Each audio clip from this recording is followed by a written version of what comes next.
Freedom FM 87.9. Finally, have you reached an agreement? There are speculations that your political son, Jeremiah Kuhn, is the running mate. What can you say to Liberians ahead of the official pronouncement? On the bed right now, but we are waiting for Friday, where the city will be locked up, and the banner, all the supporters in Monrovia City, Monserrado County, all the supporters, the young boys, the pepper riders, all those whose salary have been downsized, that are suffering, the nurses, the doctors, the teachers. Say the king to rescue or the king to kill us slowly. There's some of we have 10 children, no husband, to even help us to sustain our children. That on the side what we're sending, that Susu can help us to pay our rent, to pay our children's school fee. But the government, people come here around, they tell us that we should leave the sidewalk. And once of the seven able to sort of be careful with, they want us, they poo water running from China Bay. They not put the effort to clear the poo. Yeah, beyond Central Bay, or in the car, the necklace, and not in the crack, on the car. They all the ferret necklace, they can occupy the car. The government see that one. But with the innocent people, why we know how job facility, our children all our house in college, and the business we do to sustain our children. Just like Baka King to kill and they can rescue. What I say we should fight for our children future. They don't want our children future. They can damage our children future. If they love the citizen and they don't want riot, police or soldier, nobody can suffer. Because now where we get our daily bread from, none of the brown men, they're not supporting children with their mother, with their husband, with their everything in the home. There's some of us who are not educated at the basement backing or so when they take finally, some of us will not of our weapon. We're gonna medicine man was when you come into our market, we'll plan your eye, we'll prepare you, Baba and signal will whistle on you. Because we fell out with that nonsense in their country. Yeah? You say I can rescue them, they want to kill or slow them. That killing them. So security, they keep my police, they keep my around with selling police, they keep not get all awareness.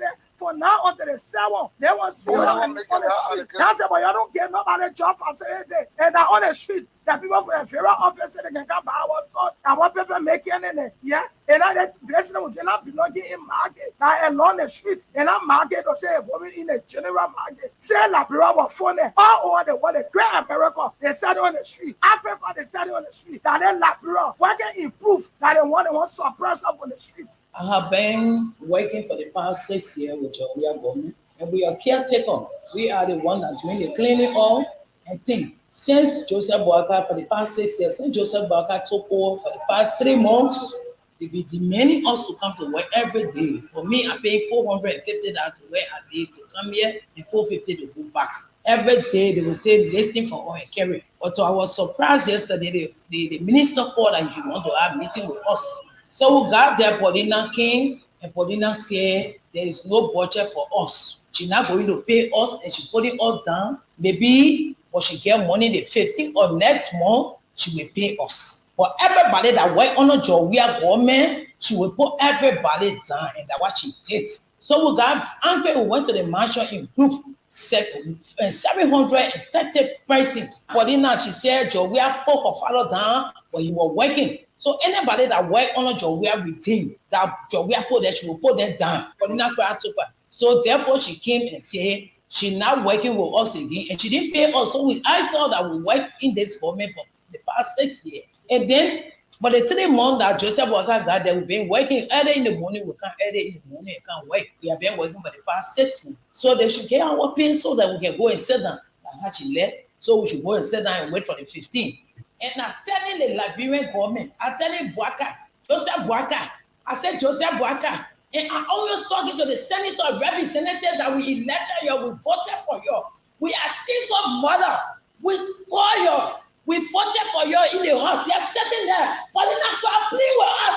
And Paulina play with us. She will get it wrong for herself. She will get it wrong. Paulina, the small child. She running, she know how to have. She baby, if you want to take off anywhere, pay us. We'll go and sit down. But you can't come and tell all people that we're on your way government, are we not Liberian? Are we not Liberian? That you taking bread from our table, taking food from our mouth because of your we are? Please, our senator, you get called back. Our senator in the house, you please talk for us. You please you say you are going to talk for the women. That what Paulina Prayer doing to us. She's taking prayer from our mom. We will be marching as a group. We all will be going to the mansion in black. We will walk to the mansion and we'll point tire. And they will kill all the way they came for it in York, they kill us. Because I want the king for the kill. They said they came to rescue. But they never came to rescue or they came to kill us. We will march to the mansion, everybody going to wear black. Everybody that wear the minister of state that they put down, saying they will wear black. We'll go to the mansion, we'll put tire, we'll point it, we'll walk to the mansion. The liar they get there, the information director, the information minister is a black liar. The people came to steal. He came outside when he saw us. He stood and he said, your boys are coming to Paulina coming back. He never came back. He just left on the only thing they did, they called the police start shopping us all over the place. So if they will kill us, they must be ready to kill us some money. We are Liberian. We work and we earn our own money. These things could happen behind the scenes. So I supported Joseph Parker, knowing that by 2023 he'll be tired. Okay. Knowing that 2023 he'll be tired, he could have a good heart, everything good, but the brain is going down. You're not holding the end, you're moving down the hill. This is nature. My father, right now, I buy him pamper. Every day I gotta buy him pamper. There's a man who bought me pamper before. Mm-hmm. I'm buying pamper now because the time has reached. So I thought the old man could be president in 2017 and run for this. And he said, he said, when you run for one term, he said, I agree with him. 2023, no, I disagree. In my mind, he should rest, find somebody else. You get bring out to go see to the mainland too. Oh, so the man wanted for you to go steal from the web post. Yeah, he said I'm going to go see to the web mainland too to get money to the store that will go take it from there. I said, my man, I'm only bad for the same lecture. Then how can the police catch you now? The police people. Before the man called me back, now on the 18th, they more. The same man now? Yeah, the same man. The same man who want for you to go steal? Yeah, he called me on the 18th. Yeah. Now in the night, around about 8:30, the man called me. He said, oh, my man, I'll let you be I'll call you back again. So that time you go to work? I go to work. I go to work. Hey, different working place, you come to the man? Yeah, I'm from to my working area to Clarence to now go to the man. To go steal now? No, I'm not go steal. I go Steve. I go to yeah. I see the man say the man go Steve. How you question me, man? The thing you want for me to explain for you to understand, then still questioning me, doubling the question. How many talk clear now? Okay, let's go now. I beg you, sorry. I say. When they call you in the net now. When the man call me in the net, he asked me, say, how many of you are working to the area? I say we are 3. You told the message you're 3. Yeah. So he said, I want to give you tea to carry to the message you want to give you what? Tea. Have milk tea. Have milk tea. Oh, milk tea? Yeah. For you to drink? With bread. The bread? 3 pieces of full bread. With egg inside? With egg inside, my butter. So when I carry it to the main, say carry to the main. When you give it to the main, then you will come back to the car. So the food make you now, you carry that so you can go convince your friend now. Yeah. When I give it to the man, the man say thank you. I say okay. The man say, where you going now? I say, oh, I'm going right car. So one of my friend called me. Yeah, the same man you going to now. Yeah, the same man. The man tell you say want for you to go steal. No, yeah. So when I go to the man, he say clean the car. Then they are 2 now. In the Jeep. In the Jeep. Then they are 2. A big Jeep. Yeah. Black BG, photo G. Yeah. So when I clean the car now, air condition all inside. No, Papa, you can't wait for me to spin now. I'll leave the whole tour now. You can judge people. I just asking you a question, sorry. You can judge people that can come here. No, I'm a journalist. I beg you, sorry. The way you talk in the question, do I say when I move from here I'll free? Do I say when I move from here I'll free? You said one talk again. I wanted to mean a whole talk clear to you, but you double in the question. Hi, looking, then you want force and no more word there again. Why not belonging to the talk? I'm not going to talk again. and said they call me to the office. I go explain. I think you explain to me that you come look at you say you carry the tea to the man. After you carry the tea to the man, and you come now. So what next now? And for me, I will not there. Nobody, you getting there. You say asking you too much question. Hey, there's me things say make your egg and bread. You bring it. Okay, sorry. Now I say sorry now. Okay, sorry. If you I will not ask you the question again. Okay, sorry. when I give you answer now, then you. Okay. Explain again. I'm not asking you no more question again. Okay, let's go ahead now. Go to school. The English say I'm learning the English. Okay, sorry. Now I say sorry now. Sorry. Say Adi, you take time. You take time. I'm taking time. Okay, sorry. Okay. Say I can take time To explain. Yeah, okay. Now people will use electronic and print media. They use everything to promulgate dirty propaganda. So they take advantage of that and they spread their own dirty propaganda to outpower us, to outsmart us, to dirty us around the world. So investors cannot come here because you want to come. They'll be afraid. That's their intention, not to allow investors to come. So they do all kinds of things to destroy this government image. That's what I know. Because this government cannot involve itself in killing people. President Joshua, when he became president, he opened a church. In more recent time, and just over the weekend, Ambassador Joseph Yuma Boaka made a statement that people shouldn't take men's job and give it to boys. He's a boy taking over a man's tax in the presidency. What do you make of that? Two things I want to say. That statement doesn't go well with me. If Mr. Weir is a boy, then I think he's a good boy. Because Joseph Boyka, former Vice President Boyka, dropped in his heart. He collapsed. Almost died. It is that boy, because George Weir, who ran there, pick him up, charter a plane to fly him abroad for open heart surgery that made him to live today with pacemaker battery. He's a battery total right now. So the battery is controlled by the white man who gave it in a medical center where he was flown to. So maybe he's not well to speak the way he's speaking. He's not well. He's using battery. It's not normal. A man who is using battery and a man who has a natural eye, compare the two. So Joseph Boyka, the former vice president, he's using battery. He's a battery total. Such a man cannot even be president of this country. He's sick. So maybe that the frustration making to speak the way he did, calling the president boy. So Joseph Boyka, the former vice president, he's using battery. He's a battery total. Such a man cannot even be president of this country. He's sick. So maybe that the frustration making to speak the way he did, calling the president boy. So Joseph Boyka, the former vice president, he's using battery. He's a battery total. Such a man cannot even be president of this country. He's sick. So maybe that the frustration making to speak the way he did, calling the president boy. How many million people voted that boy? So many millions. Look at this boy and elected him. Maybe you call Joseph, George Weir boy because of the age, because Joseph Boyka is over 70 and this boy is about 50 something. So when you say boy, well, that's it. But boy in the sense of immaturity, no. George Weir is mature. He's mature. That's why he told Joseph Boyka on the ground where he collapsed to fly him abroad for medical checkup, for medical heart surgery. That's why I made him to live today. I think Joseph Boyka, in conclusion, should be very grateful to that boy who flew in out of the country for open heart surgery that make him to live today. But the way Joseph Boyka speaks, the way he acts, he is one of the 9 ungrateful lepers. The fact is, you could have ignored you, but he did not. He saved this old man. But what the old man is returning is ungratefulness. Call this president boy. You call the whole Liberian president boy, then you old man, you told him battery around here. You're taking away. Look at a battery man and elect you because any minute you could collapse. But you already said you want to be president, and we know your record. You're on the time bomb, on the borderline. Just sitting and laughing and reading the comment section. John Balu said the reason why he's in this is to save the state.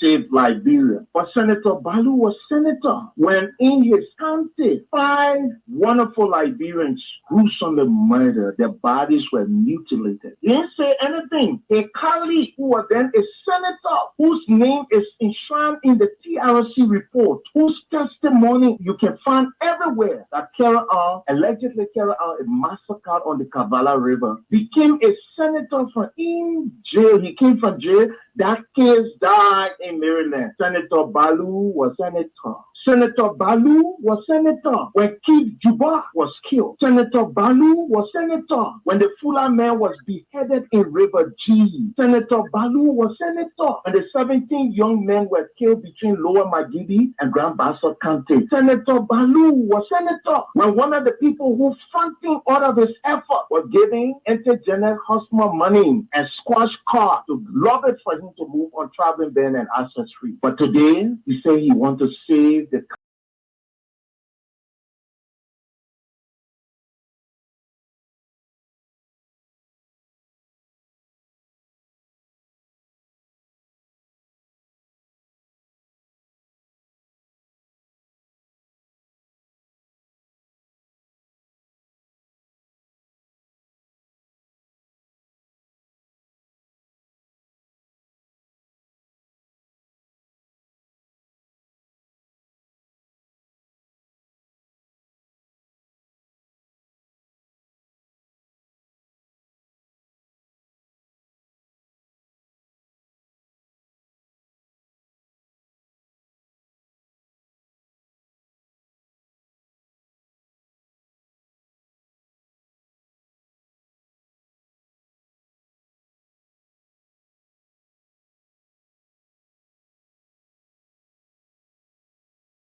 Internal allegation of corruption swaying all across the place. We too have interest and will make sense of that. We share our opinions. On last Monday, there were Nimbaans, particularly from District 2 and District 3, that were chalked. They were bossed to Capitol building. They said they came to protest against Metasteel's operations. They do not want their lawmakers to extend the minimum development agreement. But what we do here is that we go beyond. We go beyond what we see physically. And so we've decided to go beyond that protest on Monday. And we were able to establish a lot of findings. And so we spend time today in the office of the Vice President of our country. We're going to tell you his role. We're going to tell you his participation. We are going to tell you his knowledge about what's going on with Metasteel in Nimba County. For a slow way. We tell you that interest in sporting it. Everybody having interest. But when you ascend at a certain level and you want to allow your interest to supersede national interest, then it means you are coming in conflict with us. And I attempt to do that, it means you are attracting our missiles against you. And so Jeremiah has attracted, he has provoked our missiles against him. And so we're spending some time. We're going to have breakfast in his office this morning. For us, that's what we do here. Don't forget, this morning we're giving our catch. As part of our cash giveaways, we'll do that straight up to 8 o'clock. We're giving out $2,500 this morning. All you have to do is the *799 hash and wait for a few seconds. Enter number 11. Wait for a few seconds.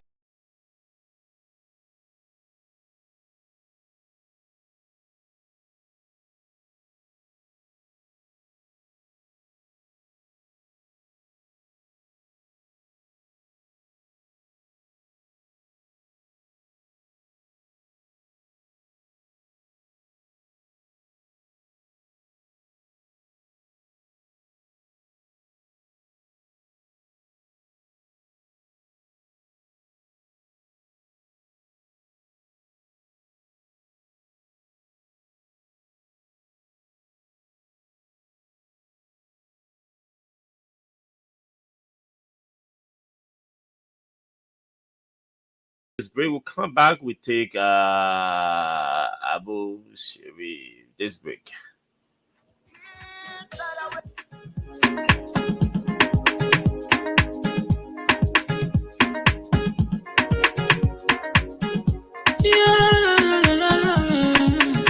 It's about music. There are crowds in many places. In every community, you can see. So if you see crime, report it. Don't take law in your hand for the right authority. Really can't take care of it. Crime stopper here for us, bringing safety to your door. Whether you rich or you poor, if you see a you must talk it. I mean you cheche. Do it for your safety. If you see it, don't keep it. You must call to report it. Crime stopper, the people bringing safety to your door. Crime stopper, stopping crime and making peace for them before. Crime stopper, Liberia, from the center to interior. Crime stopper, keeping us safe, they're stopping crimes for all of us. Crime stopper, the people bringing safety to your door. Crime stopper, stopping crime and making peace for them before. Crime stopper, Liberia, from the center to interior. Crime stopper, keeping us safe, they're stopping crimes for all of us. Crime Stopper Liberia is your community crime fighting partner. Don't take the law into your own hands. Remember, if you see a crime, report it. This is a message from your own self, Old Man Sam Sion. Crime Stopper, the people.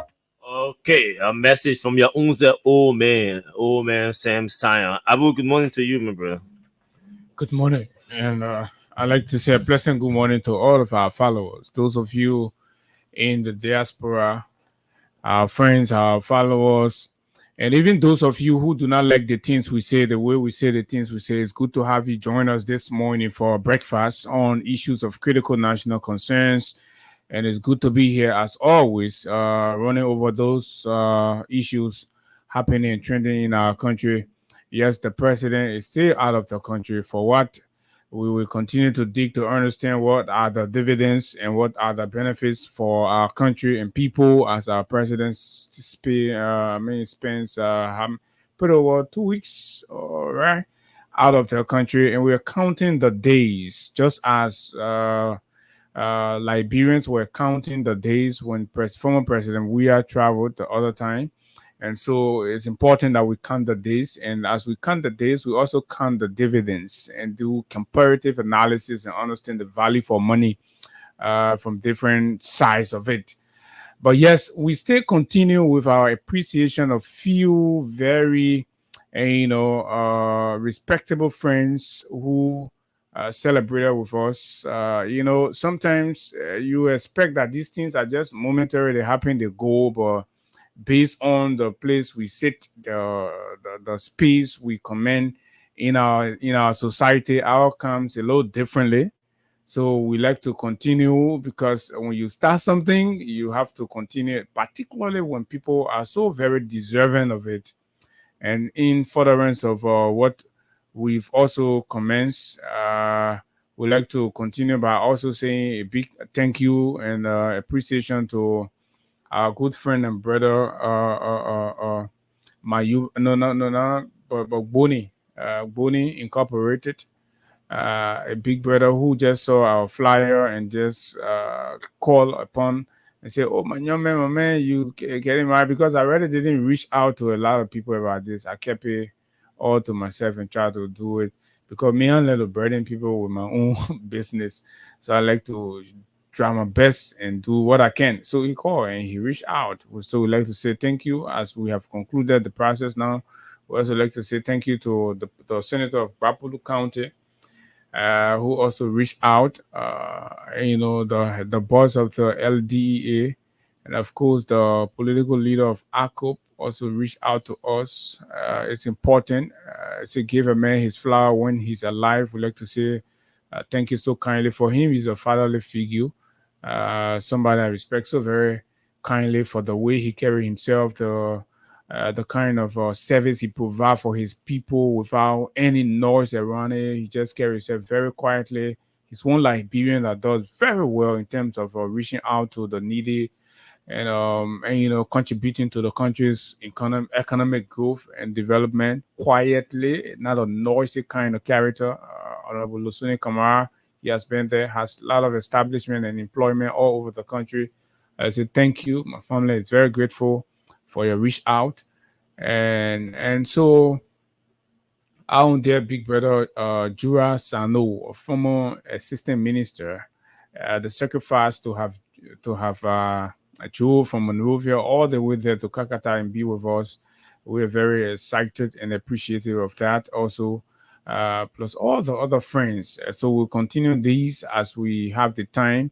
The other time we were here, we appreciated if the first batch. This is the second batch of people we like to appreciate for standing with us. And on yesterday, our friends from the Emancipation Project organized a football game in our honor, which we participated in, and it was very successful on our side. We were able to win our opponent. My team, friends of Abu, were victorious. We won the game 2-1. And I'd like to say thank you to the leadership of the Emancipation Project. I hope and pray that the brotherhood that's been built, the strength of the brotherhood that's relying in professionalism and respect for each other will continue. And our institution will grow bigger and bigger. And then we're able to achieve greater things as we forge ahead.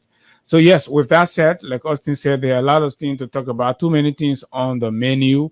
And of course, the vice presidency and the office of the vice president, I'm sure for the very first time will come under the spotlight this morning in relations to protest action in Nimba County. particularly with citizens being trucked from way Nimba to Monrovia to stage a protest against a concession company. And, something we saw in King George that did not end up so well. So when we see these things happening, we are troubled because we're afraid how the police will react this time around when citizens go against concession. We do not want to see another Liberian or group of Liberians being subject of live bullets by the police anymore. So we went behind everything to try to understand why was the protest, who are those behind it, and there are some facts that will interest you to know. This morning we'll reveal them for you, and we hope the Vice President office will pay keen attention to these conversations because they're very good, and it's going to be very helpful for him. And the asset recovery, from the very get-go of the president set up, the way and manner in which the president set up the asset recovery, we knew it was knee-jerk. Anything that's not painstakingly thought of and professionally set up, at the end of the day, we know it will fail. This is the case with the asset recovery team, not us saying it, but members from the asset recovery team have already started coming out and revealing the level of the gravity of corruption that's ongoing there. Imagine it's a 1.9 million, right? The 1.9 million was requested for. Imagine that amount of money being wasted or wasted. Let me put it that way. Bwaka has subjected 1.9 million of the taxpayers' money to a failed asset recovery process. Members and officials and stalwart of the Unity Party Alliance are coming out.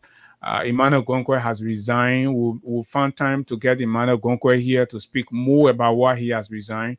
Mountain Colley has written a letter, a communication questioning some of the spendings and some of the decisions that's been made by the chairperson of the Asset Recovery Committee. And this is all trouble signs for our country. And we tell you that this government is going nowhere. President Bwaka has no clue on governance. He absolutely has no control of what's happening around him. Our country is dumb, and we really do not trust that anything good will happen in the next 6 years. As we can see, the signs are so very negative. But let's hope for the best. Let's hope for the best. That's the verse of Abu Shari. So I want to say, want to use this time to extend to all of you who had the time to celebrate over the weekend, and those of you who are celebrating today, whether it's your wedding anniversary, whether it's your birthday, we'd like to say congratulations to all of you as you engage, and so let's do some catch business, and then we'll come and we're putting money in your mobile money wallets. Then we can move on to talking the real talk. So this is how the process works, and so let's go through it quickly, and let me see how we drill you through the process.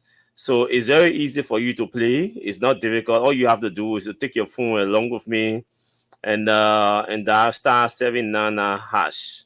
Okay, and then let's play together so you get the process, you get to understand easily how the process works. And then we start to do our live draw. As usual, we'll do the first set of draw live, and then the rest will be done behind the scene. And then we'll call the first 5 lucky winners, and the rest will just receive their monies.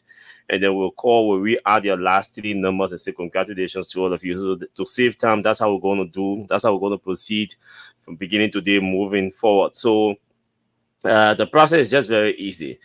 And some of you who have orange number and been playing, no, it doesn't tell. They will tell you that the service is not available. This game is only for Lone Star Cell subscribers. So you have to have a Lone Star Cell SIM card, and then you have to have a mobile money, Lone Star Cell mobile money account. So if you have it, you must have $100 Liberian at least on your mobile money wallet, or 70 cents in US on your mobile money wallet. And then once you have that, you are qualified to play, participate in our Freedom Cash giveaway. For those of you in the diaspora, we're still talking to our partners to see whether what they can create to allow you play, because there are most of our followers who've been asking how can we play the cash giveaway.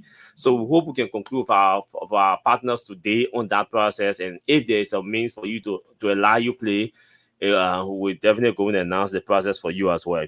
So let's take your mobile money phone and go through the process. So all you have to do is dial *799#, and then you send, and you wait for a few seconds. As I'm waiting, the options will pop up, and once the options pop up, you enter number 11 and send, and then you wait for a few seconds. Now the two options here, option number 1 is US dollars, option number 2 is Liberian dollars.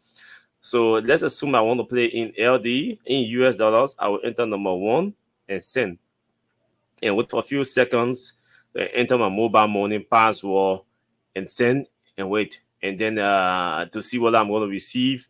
So that's how it works. So if you're playing in Liberian dollars, it's the same process. You dial *799#, you send, wait for a few seconds, and then you enter number 11 and send, and wait for a few seconds and enter number 2, and you send, and you wait for a few seconds to enter your mobile money password. Once they ask you to enter your mobile money password, you enter the mobile money password.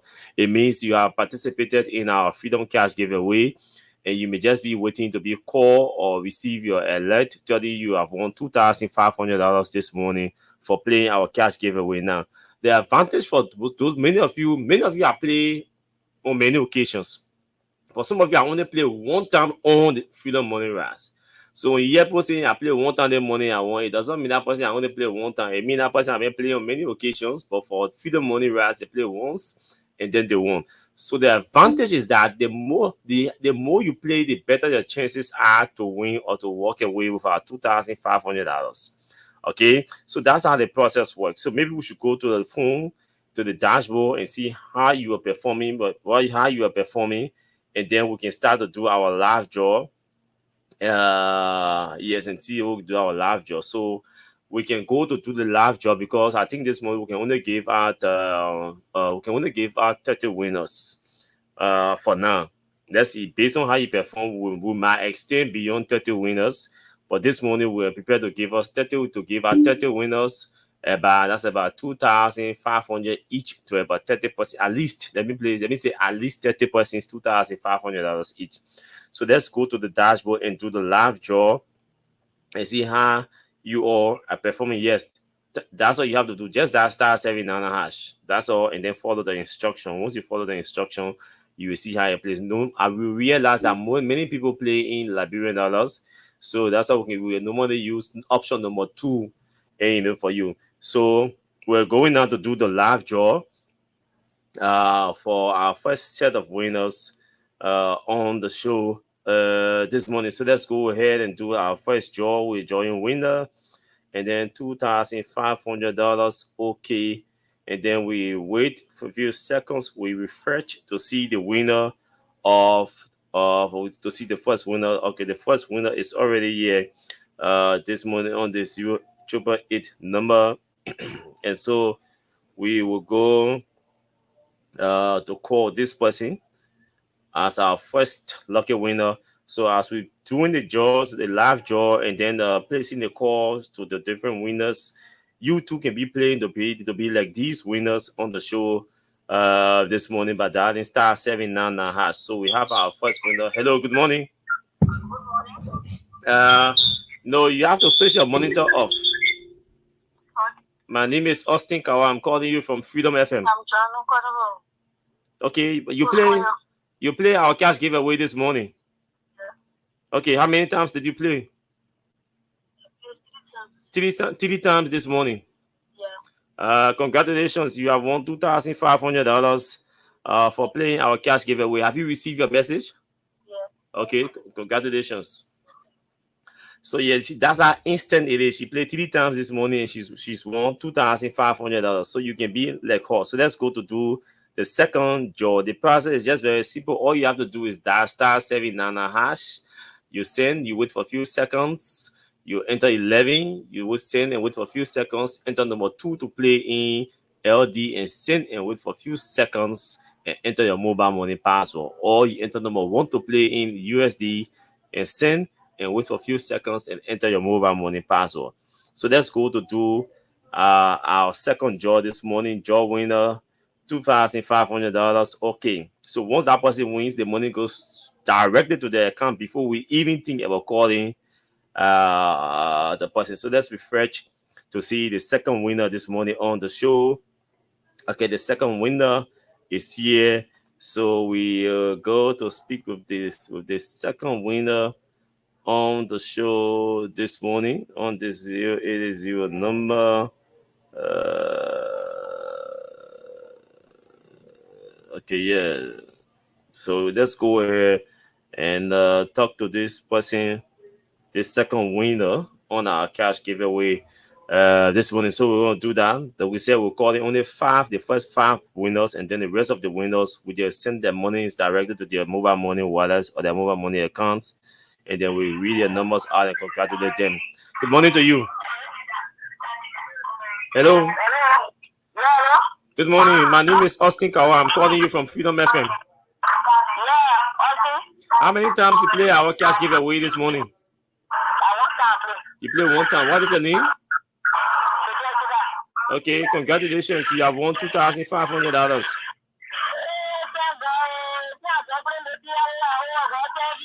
Have you received your message? Check your phone. Okay. She said she's been playing on many occasions. So you see now talking in the morning. Many people have played on many occasions, but they play 2 times, 3 times here and they win. So that's the advantage for winning on the cash giveaway. So we gave you our strategy. So let's go ahead and draw the tail winner, $2,500 and okay. And then we'll wait for a few seconds to refresh to see the number, the tail lucky winner this morning on our cash giveaway. So let's go and see the tail lucky winner. Okay, we have the tail lucky winner this morning on the cash giveaway. So we go to call this person on this 888 number and say congratulations to you for winning our $2,500 this morning on the Monday morning. On a Monday morning. So this person is our tail winner. And then so as we're calling these people, the opportunity is yours to be playing to because your time will come. Good morning to you. Good morning. This is Austin Kawa. I'm calling you from Freedom FM.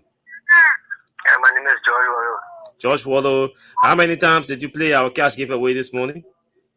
One time. You played one time? Yeah. Okay, have you received any message from us? Not yet. Okay, please check your phone. There's a message on your phone telling you that you have won $2,500. Okay, thank you, Freedom. And congratulations to you. You're welcome.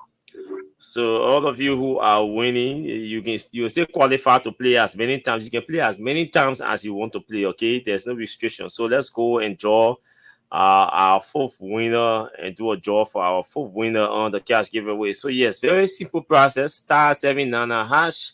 You wait for a few seconds and enter number 11 and send, and wait for a few seconds and enter number 2 to play in Liberian dollars and send, and wait for a few seconds and enter your mobile money password, and that's it. So let's go ahead and do the draw for our fourth winner on the cash giveaway this morning. Let's go ahead, do a draw winner, 2,500, and then we wait for a few seconds to refresh and get the winner. Okay, so let's see who is this fourth lucky winner on the show this morning. Is you in the money ready? Where's the money again? Okay, so let's go ahead. This is the fourth lucky winner on the show on this 087 number. So we'll go to speak with this winner. Okay, so let's go. This is the fourth winner. We'll come back. We do the live draw for the fifth winner, and then the rest of the other draws will be done behind the scene as we engage on our different issues. So this person's phone is ringing. Let's see whether he or she picks. And then we can talk to them and go and do the draw for the fifth winner. Okay. This person picks. So no. Hello, you have to move away from your monitor. Hello, good morning. This is Austin Kawa. I'm calling you from Freedom FM. Can you move away from the noise? Okay. Okay, I'm not here. I think I'm not too sure we can have a conversation with this person. The person background is very noisy.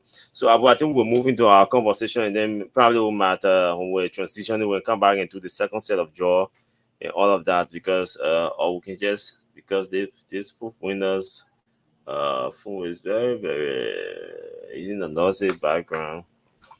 So Okay. There are many persons who yesterday was Mother's Day celebration. In fact, the month of May beginning yesterday, there are different churches that are celebrating Mother's Day in their own different ways. I know yesterday for those of us who are United Methodists for the local churches level, there were Mother's Day. Other churches also celebrated Mother's Day. Other denomination. Yes, I saw a Facebook post from I think a blogger or somebody. I don't know, a blogger shared the person's post, and that was very interesting. The guy said, "So he said, so all the models who that were smoking, all the models that were smoking shisha last night to Calabar." He said, so all the models that are smoking shisha to Calabar last night, drinking and getting joined, fighting for me too. That 1 or 2 months and happy Mother's Day too. So that as funny as it sounds, but it brings to question. It brings to question what is Mother Day and why is it celebrated? Yes. Right. Yeah. So when you know what is Mother Day, then that's when you can be able to qualify, who is actually referring to. True. But is it, there's an attitude of people just trying to, copy what they see people doing. They copy it, and especially on social media. So sometimes a lot of our friends out there, because social media, I see one person post something, so it become a trend, and everybody start to do everybody. The concept behind the philosophy behind it, you do not understand. But by doing that, and it go to mean that you are actually in agreement with the philosophy, the ideology, the concept, everything behind that subject matter. Sure. And that's why you should take time to understand what you get involved with. So when you see people posting Happy Mother Day, celebrating their mother, it does not mean you can't find time to celebrate your mother now. But that particular moment, occasion, you do not understand the concept behind it. No. You want to understand it, and you want to make sure whether you agree with it, whether it aligns with your principles and your values. You see, that's what a thinking society can do. But unfortunately, in our society, one say so say one so say so that what the mental concern say okay we celebrating their mother then but we'll go get some mother the shisha smoking come from their ear or through their eyes so don't want that mothers too. And some of them can leave their kids with their parents or their grandparents. They don't spend time to man the kids, take care of the kids. They leave the kids, they go out. Routine, is a normal routine for some of them, and we have to be real and stop being fake. And Facebook, I think somebody said Facebook has contributed hugely to fakery in our society. People, I think I can agree with that. Too many people just go to Facebook and just do everything about their life on Facebook. And when you go behind the scene, they are different from what you see them or who you see them on Facebook, on social media. And I tend to agree with that person because some of the things we can see, yeah, okay. People are over exaggerated when they're on the social media. That's for fact. Yeah. Particularly with, people are selective of what they post there. Exactly. Which sometimes to an extent it is understandable because, it is a public exposure. But a lot of us are using it to create fake impressions, right? So because we are creating fake impressions, is making it difficult, making life a little more challenging for us, but we don't get it. Because even the person you put under that false pretense, and that person come around, the moment the person realizes that you are not what you have professed or to look like or be, the person start to reduce their appetite, everything. So I know, man, over the States, the man called him. You won't get men talking on Facebook. When they get found, they agree to go visit him. we sitting in the fence, then he send the picking the goes, you know, outside. So he think, so he upstairs looking down, looking over the fence. He saw the guy, he said, my man, go outside, yeah, who's she do? He said the picture I used to see on Facebook, and the person I was talking to, the person. Oh yeah, so the fence is a market ground.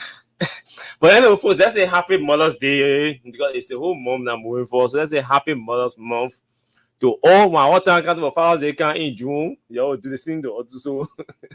So let's say happy Mother's Day to all of you, the really decent, strong, courageous, determined mothers who are striving, making strides to ensure that the family is kept intact, that the family is peaceful, that the kids are growing up with discipline and all of that, you know.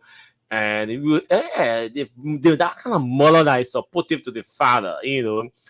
So it's okay. So when the father goes to work, the mother is in maybe her boutique or her shop, or she's still going to work, you know, helping to beef up the father's income and all of that. So it reduces the pressure on the father. It eases their access to basic the needs in the home, you know, and all of that. It puts smiles on the faces of the kids, you know. So it also helps to reach out to immediate family members too, that put smiles and ease some of the tension or the challenges they're going through to, you know. So we say congratulations to all of those mothers in that category that we spoke about. The other one that can go drink smoke, go sleep or drinking liquor, coming 1, 2 in the morning, and eat that children with that money. But somebody man too. With that money. No, the essence you're talking about the philosophy behind. Yeah, so that's the philosophy behind. So if we're just using the generic model, once you give birth, once everybody who get better, you get breath. So junior, yeah, go out, and you know, taking better, giving breath. That kind of mother we're talking about. On the grandma. No, child sick, this, that, grandma be calling, oh, patient. Sorry for using the word patient. The name patient. I mean, anybody in particular, but anyway, XYZ, your child sick, oh man, take care of that. She running behind the up, hello. You ain't qualified for our congratulations in the morning in that category. She running behind the other better, and they plenty around. Yeah, they can get motorbike baby power, they get the tailor baby power, the Randall Street, you know, Ocean Goose baby power. That's what get into it. We're talking that I love you. We can hear from out there. But sorry. But anyway, congratulations to all the mothers. We pray those that are not up to some particular requirements, and you know, who see the need to be. You know, when you be a decent mother, you are being that for your child or your children. Yeah.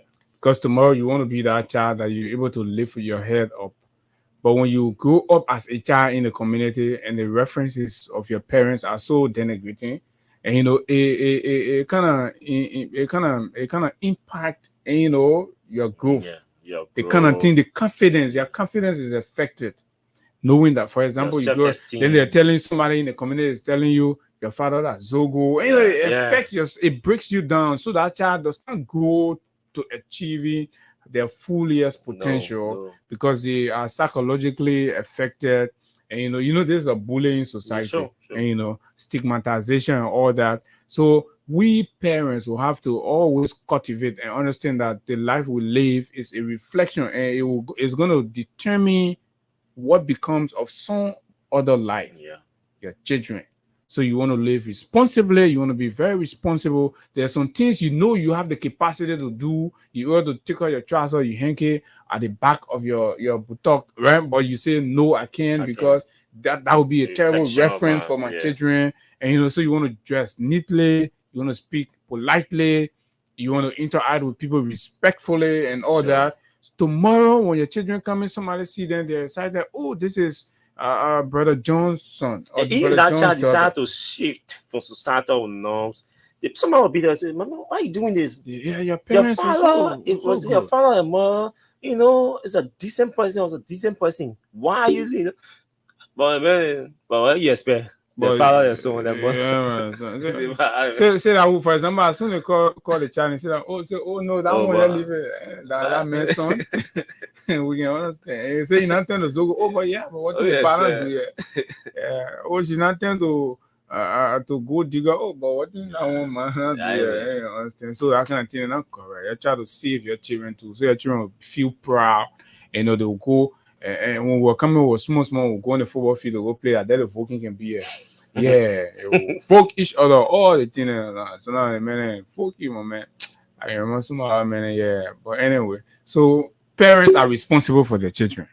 I mean, let's be responsible, let's be good, and let's set good examples so that our children will knock their chest and be proud. You can see some children speaking proudly of their parents, and you know, which is good. And every parent will want to do that. And that's how when you even celebrate it, when your child sends you a text message to say Happy Mother's Day, mommy, or Happy Father's Day, daddy, and you know, you feel that proud. But there are some of you're receiving that text message, you know, you're not living up to the truest essence of a responsible and decent mother or decent father, or you just have to because you gave birth. Yeah. You don't want to be in that category. The other get to Happy Mother's Day, you say, move for me. If you didn't call me yesterday, you can't tell me Happy Mother's Day. If you didn't call me yesterday, you can't tell me Happy Mother's Day. Okay, folks, so let's go into our conversation. So you playing our cash giveaway. We will have to be talking. We're here for the next 1 hour of 30 minutes or so. And so we have to deal with these two issues. I think we should start with metastasis. Metastasis. And also, folks, as part of our commitment to you and showing that we bring you the raw facts around these things, we are. And you know, you all know we do not get contract from anywhere. Nobody gave us anything pro bono. So we're reaching out. Anybody that has the willingness and the passion for this country and want to support responsible leadership, we ask you to come out with whatever assistance you can give us. We want to go behind the scene to bring you the facts around Mr. Barker's 100 days deliverables, particularly the rules. We want an opportunity to travel all out there, bring you the raw picture so that our conversation don't just sound to you like a propaganda. We'll tell you, say, the president lied about making our rules pliable in 100 days. We'll bring you the facts in all the major corridors. You see the constraints our people are faced with, particularly our partners. And these things can be good so that somebody can come in to provide relief for our citizens, particularly when the government has failed and the president has lied. So we're sending this out as a caveat to Liberians, well-meaning Liberians out there that want to support our work. You can reach out to us. Whether it's a partnership, we can do it like a project. We'll do that and bring the information out for you. Sure, coverage, especially radio coverage, is very, very expensive, time-consuming. So any partnership that will see us cover the entire country, not just for 1 week or 1 month, but for the entire period of the 6 years of Joe Barker, we want to ensure that we bring the realities, the facts to you, the real situations that are affecting people in the different communities. We want to take our microphones and our cameras to the communities and interact with the people in the communities. And to do that is very, very expensive. It's time-consuming. It requires a lot. So anybody who may want to partner with us, we are open to commercial partnership that will see us. We want to market your service, your products, your brand. Once it's going to help us expand our coverage to ensure that the facts are reported to you across the country, we will open up our arms to you, to that partnership.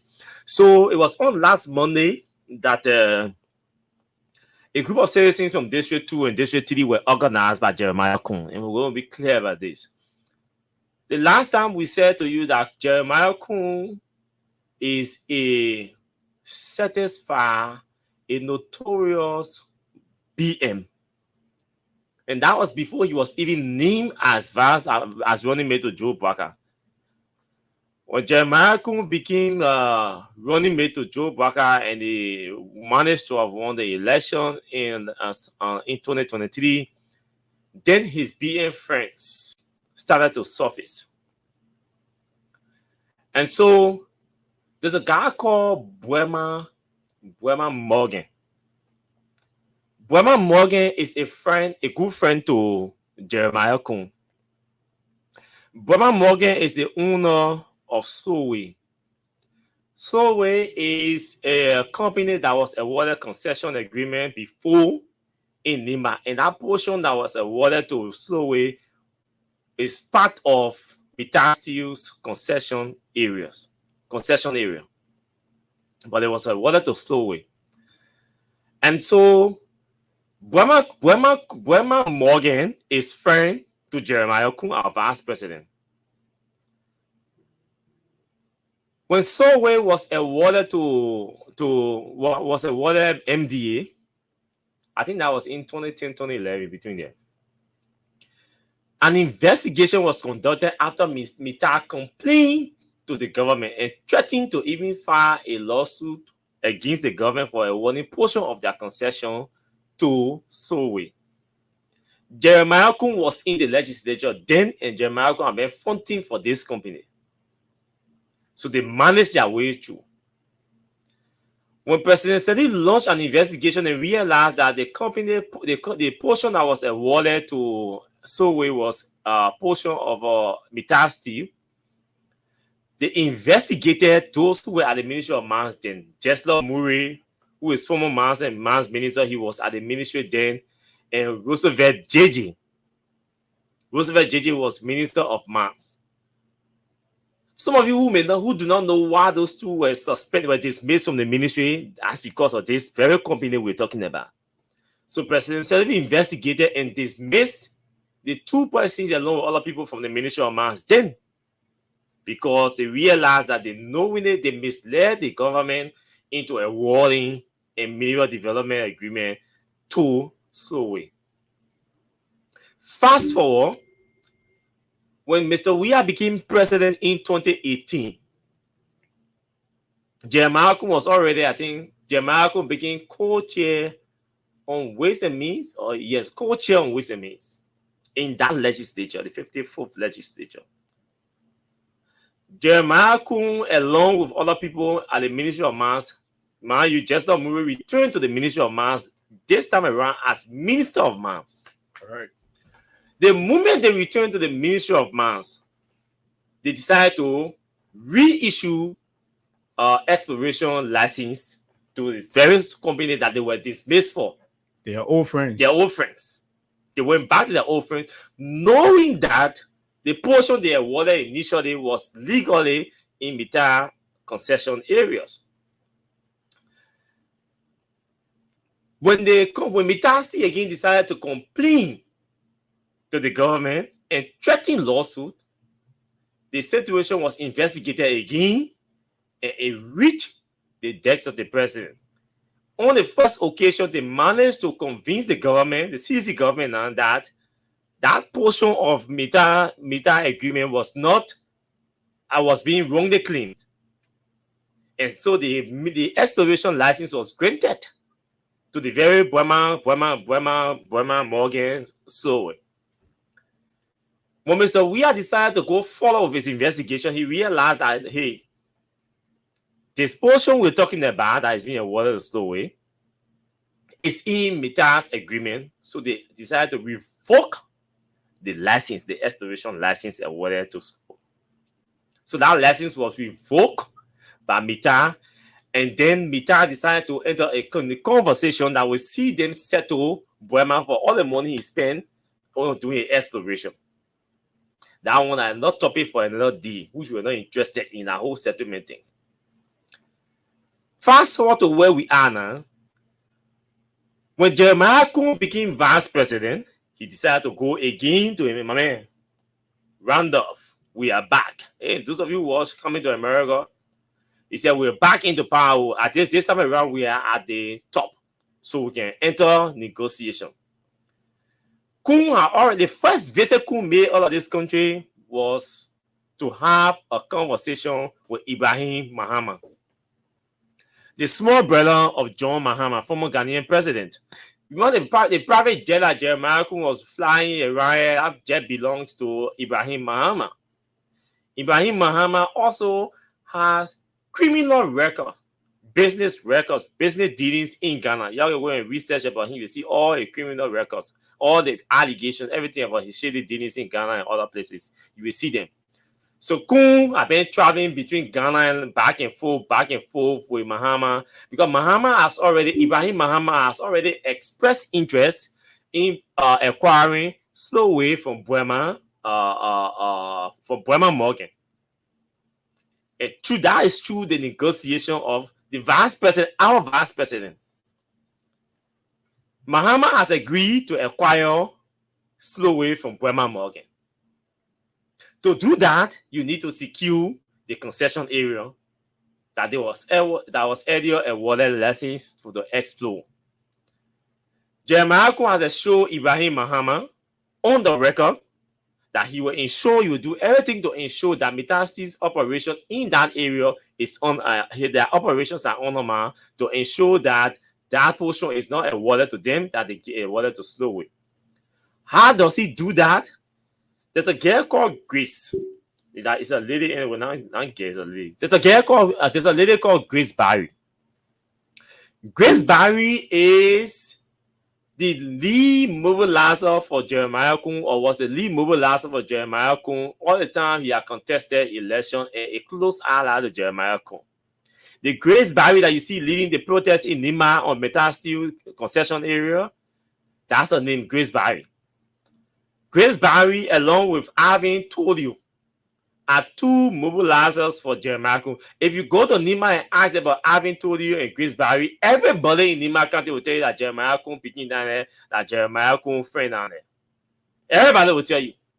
They are the ones organizing the protest in Metal Steel's concession area, because they want to honor their operations there. It's been over 1 week Metal Steel has not been operating, because of Jeremiah Kun's protest that he organized using Grace Barry and Alvin Todio. Interestingly, Grace Barry and Alvin Todio appeared on Radio Nimba and Radio Gengema on last Friday, and admitted they mentioned Jeremiah Kun's name in the two radio appearances, which we're going to play that audio for you. In the audio, they separately said that Jeremiah Kun was in the know of their protest, because the question was asked them whether they are close to Jeremiah Kun and blah, blah, blah, whether he was in the know. And they said that Jeremiah Kun was in the know of the protest, the serving prior notice of their action and everything, and he was in the know, and that they were coming to town to protest. Jeremiah Kun, the vice president of our country. They did not stop there. Because they are aware that Mitasti is about to submit the third concession agreement, mineral development agreement for amendment to the legislature, which the CDC government submitted. And Jeremiah couldn't say it was bad. The agreement that the CDC government supported, the third amendment that they submitted under the CDC government, that Jeremiah Kun and other people try to honor. That's the same thing they're doing now. They want to honor Mai because he wants his friend Ibrahim Mahama to acquire I will get the mountain name in Nimba County to operate. Even though Mita has the concession right, the legal right to operate, it's in their concession area. But here is the key point that has attracted some of us to this whole thing. Not because it's Mita Steel, we do not care about Mita Steel. Not because it's Ibrahim Mahama or it involve Jeremiah Kun. The key reason is this, folks. For the sitting vice president to run buses, take people from District 2, District 3 in the concession areas of a particular concession, bring them to Morovia, take them to his office, host them at his home, to go to Capitol building and protest against a concession company that is legally operating in the country. Just the other day, the president was heard intimidating another concession company operating in the country in Bombay Western Cluster. Today, the vice president is rallying folks to protest against, to store hot the operations of another concession company in Nimba. Two mining companies. And I think so far, they should be the two major mining companies operating in the country, that mining ores in our country. The two major companies that are mining ores in our country are being humiliated and intimidated, and their operations are being stopped by the president on one end and the vice president on another end. They're not using the laws. They are rallying people to stop the investment from operating in our country. Only because of one reason, personal greed, what they want to get in their pockets. Not because they want Liberians to get jobs. Mitasti is about to employ we took additional 3,000 persons if this tier amendment goes through. They're not only United Parties will get employed, they're not only Seditians will get employed, the Liberians will get employed, Nimbayans will benefit, Grand Bassa citizens will benefit, Bon County citizens will benefit. Think about from Bon County. So that's exactly what Jeremiah is on the money. The vice president, our sitting vice president is rallying people to honor and store the operations of a concession company in our country. While his president is in America meeting Kosovo president for potential investment in the country, the one that is here operating that is supposed to be protected by the government, the vice president is taking the lead, sending his adversaries to lead protests against the company. What is even saddening is the fact that the motorcyclists threatening to protest. They threatened to protest on today. Today should have been a protest against the restriction. According to Gregory Como and the police administrators, they said the vice president intervened. Based on the vice president's intervention, they were able to halt their protest or stop the enforcement of the no-go zone. The vice president was not just only able to intervene in the police issue. The vice president also intervened in multiple cases in the country in the absence of the president. The very vice president. How come a concession agreement, a concession that is operating in his country? Over 1 week, the concession has not been operating. People are protesting. The country devil is outside. Jeremiah has not convened one meeting. One meeting he has not convened with the people in Nimba. Not only that he has not convened a meeting, but he posted on a Facebook page that he's going to tour. He's going on a 3-day tour beginning today, the 15th to the I think he said the 15th, right? The 15th to the 18th, beginning Wednesday. The vice president is saying he's going to tour 3 districts beginning the 15th to the 18th on Wednesday. A serious vice president that wants a concession company to operate will include as part of the itinerary meetings or meeting with the management of Mittal Steel or in the local authorities there and the protesters. But it's not included in his itinerary. He said he's going to go thank you team, he's going to dedicate a lot more, and everything he finished, come back. He's not going to intervene because he is fronting for his man Ibrahim Mahama to acquire slow way to go into Nimba and further enrich himself at the expense of Nimbayans, at the expense of Liberians. So if he requires a multi-million-dollar company to leave the country for a fraud, as in Ibrahim Mahama, a friend, or a fraudster, Jeremiah does not care. All Jeremiah wants, sits in the office, brings his friends to Monrovia, go and explore different business opportunities that will benefit him and not benefit Liberians. That's all he's concerned about. He's not concerned about you, Nimbayans. If Jeremiah could do somebody different that he's from Sando. So they should stop pressuring with the whole Nimba thing. Any small thing, Nimba Bene. If he wants to be president, he will go to Sando. And Sando will own him because he's already vice president. So it's all about himself. Jeremiah wants to be president. Just imagine January, February, March, we're in April. We're in May, sorry. 5 months into Joe Biden government, Jeremiah has already declared intention to contest in 2029. He has already started having meetings to contest in 2029.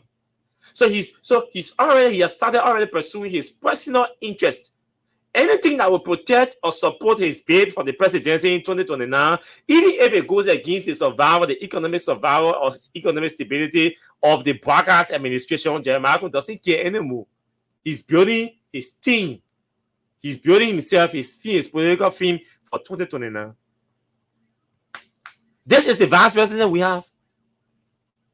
So, Mita pulls out of the country. Let Mita go. We have our issue with Mita still here. We have our issue with Mita and concrete issue with Mita still.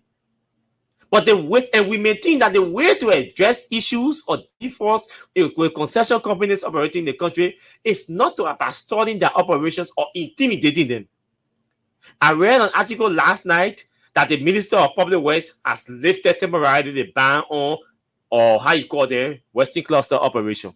Exactly the conversation I was having here. Do you want to say something or take action that will intimidate the company and push them into your office to sit down at the table and negotiate for money? You just announced the suspension of their road user permit. After 2 days, you gave them 1 week grace period. You say you wanted to settle down. So why didn't you, or why couldn't you review all of those terms around the issuance of their, or the operation of their multi-user, their road user permit before suspending them, before suspending the permit? But like we said, because the permit is about to expire in July, so they want to push them into intimidation, and I will rush them into their offices and say, put money on the table. This is how Joe Braga and Jeremiah Kun want to rescue our country. Do you know how many things this country went through to have to convince Mita? Do you know how many companies were operating in this country? All of these companies have left the country. And do you think Liberians' employment is about your personal feelings? Do you think Liberians' employment is about politics? It does. I don't care, and I will never care which side I support. I do not support Joe Braga today. I did not support him yesterday. I will never support Joe Braga. I prefer Joe Braga for president in our country. Never will I prefer a Joe Braga for president in our country. But when it comes to employing Liberians and their opportunities that seek to provide jobs and provide different opportunities for Liberians to work, I found pleasure in supporting that and staying with that. We just received an invitation from a group in I think Yekepa to go there and enter out there on their third or fourth graduation exercise. It's a vocational training institute they have there, a big one. We told over 70% of the people that are trained there are metastasis absorb them. Then upon graduation, they are absorbed into the system. Those are people who support us. Those are people who follow us. Those are people who believe in what we do here. If we cannot stand and seek their interest and say because it's metastasis or because it's Western Cluster or because it's Slowway or because the vice president is involved, then it means our being behind this microphone is only selfish. And I am not going to sit here and support any selfish initiative that only benefit me. There are hundreds of thousands of people that depend on any government. Joe Braga will not succeed in doing anything in this country. He's going to fail. So we are sitting here and calculating after Mr. Braga's failure in 6 years, what will be left here? That what can we protect that the next government that will succeed Joe Braga will be able to start up with? That's our calculation. Because we know that Mr. Braga is not going to achieve anything. He's not going to provide new jobs for Liberians. He's not going to clean the street. He's not going to pave our roads. He's not going to fix our economic system, our economic challenge, our economic problems. He's not going to fix them. He's going to spoil our economic problems. He's going to destroy everything. Prices are going to skyrocket under Joe Braga. They have already started skyrocketing. So we know that Mr. Braga is not going to do anything. So what do? Sustain our advocacy, strengthen our advocacy for the little that Mr. Braga inherited from the CDC government, and I'll be able to protect the little that he inherited from the CDC government, that tomorrow the next government that will take over from him will have something at least to start off with. And that's why some of us will go to sustain this conversation. We were told that the Minister of Internal Affairs attempted intervening. He went to Nimba, interacted with the protesters, interacted with the concession company, interacted with the traditional leaders, even issued a threat or warning to those. He had Minister of Internal Affairs on record for saying he believed that there are people using those people to incite violence against the company, to stall the company's operation. The Minister of Internal Affairs is on the record. He went there, but the vice president has not gone there. Imagine a concession operating in the vice president's hometown. He had not been there, but the Minister of Internal Affairs had to go there to issue a warning and said the country devil was being used. Country devils are not protesters, and blah, blah, blah. And they are being used by politicians to stall the company's operation. The vice president is still bubble, sitting down doing nothing. He has not said a thing. He has not convened a meeting. Because his friend's interest, Ibrahim Mahama, is involved. So he's not going to say anything. So saying he's not going to say anything for us, we will say something.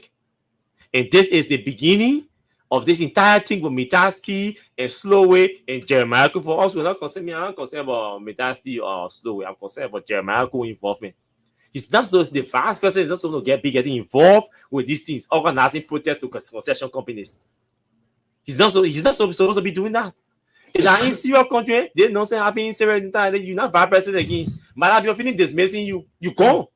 And that's where now you start to ask the basic question about the motive, because it is uncommon for you to just hear that a certain vice president will be a rank leader orchestrating protests against concession company in the country he presides in as vice president and in his county and hometown, where the company is equally providing jobs, employment, and capacity building opportunity for his people. And when the vice president is in a position where he can invite where he can invite the company to the table to have conversation. And we are extremely disappointed in Mr. Kuhn for, first of all, not understanding the office he occupies. Yeah. And to even be hearing about rumor, whether confirmed, authentic, or that he'll even be associated with that rumor. And people close to him will be appearing on national radio, making admittance to the fact that, yes, they are involved with the protest action, and all of the links that has been connected and all that. I don't know from whence Mr. Kuhn's disagreement with Asilometer comes from, but everything of late that seems to be counterproductive to Asilometer's interest, Mr. Kuhn has been at the center of it. Yeah. You remember Mr. Kuhn paid a visit to Conakry, Guinea, in an attempt to have conversation with the HPX people. Oh, yeah. Anything that has to do with Asilo and going against Asilometer interests, Mr. Kuhn will be at the forefront of it. We have been observing keenly to understand why is Jeremiah Kuhn so personal about Asilo, and when there are other issues, he becomes tight-lipped.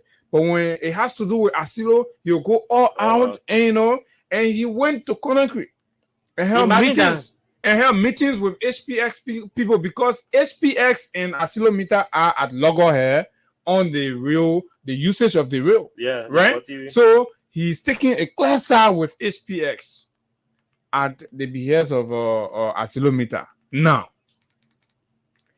just even before the inauguration, Mr. Kuhn started paying visit to Ghana and rekindling his relationship with Ibrahim, like Austin said. Austin already narrated that portion of it. And we have been following. Just before that, we got signal from Nimba that Mr. Kuhn has interest in the concession area that Solway is money. Right? Solway is money. And he has a friend in, I think we even had conversation about this thing here, the whole Ibrahim Mahama. Yeah. There was someone that report about corruption or illegal contracting in Ghana. He was associated with and blah blah. President, all these things. So he's not entirely a very clean character, right? He's a character that has controversies of illicit financial dealings and all these things. But we are not surprised because Mr. Kuhn has always dealt business in that perimeter, and all that before coming to the limelight of Liberian politics. These are his old terrain, like his turf, right? Kun is very, very good at this environment, so we are not surprised. But now we are holding Kun accountable because Kun is the vice president of our country. He's the vice president of our country. So now we're holding by the measurement or the standard of Liberian vice presidency. So we care less about what Kun was, what he did, because we told you during the campaign, you say that the man you want to be vice president. But now he's vice president. We're not going to close our mouth. We're not going to say, oh, we lost the battle, so no.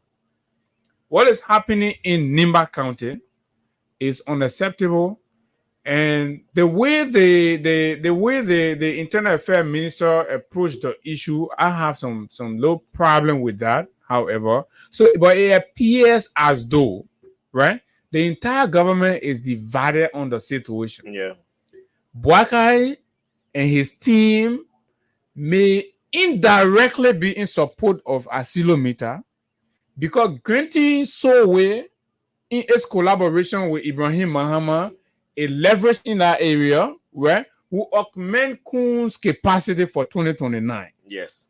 Right? So they are against it. That's how you saw the Internal Affairs Minister when they started threatening people. Because Meta cannot give him that leverage. No. So we gave him that leverage. So we would then be the bargaining chip, the financial, backing for Mr. Kun.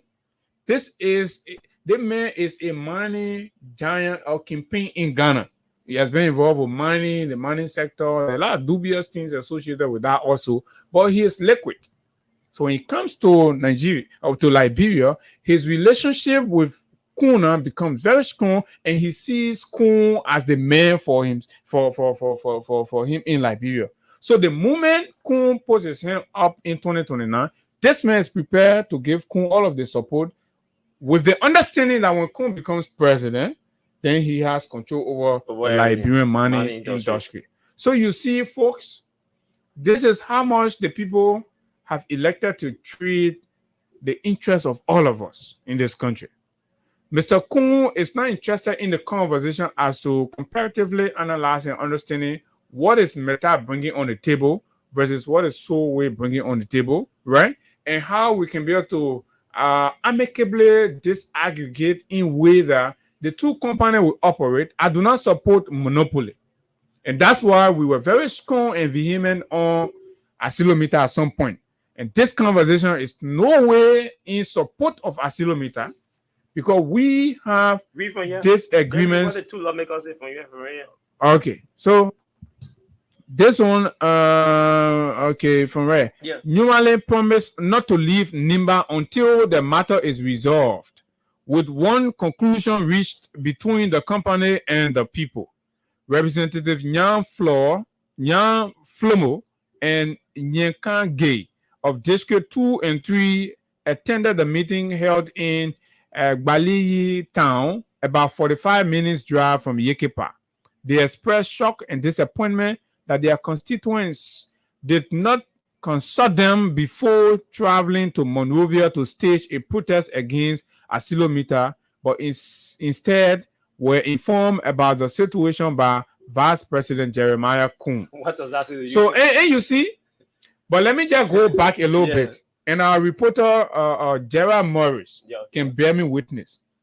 The week of my marriage ceremony, right? Off the radio from, for that week. So I received a call from Dupont Road, right?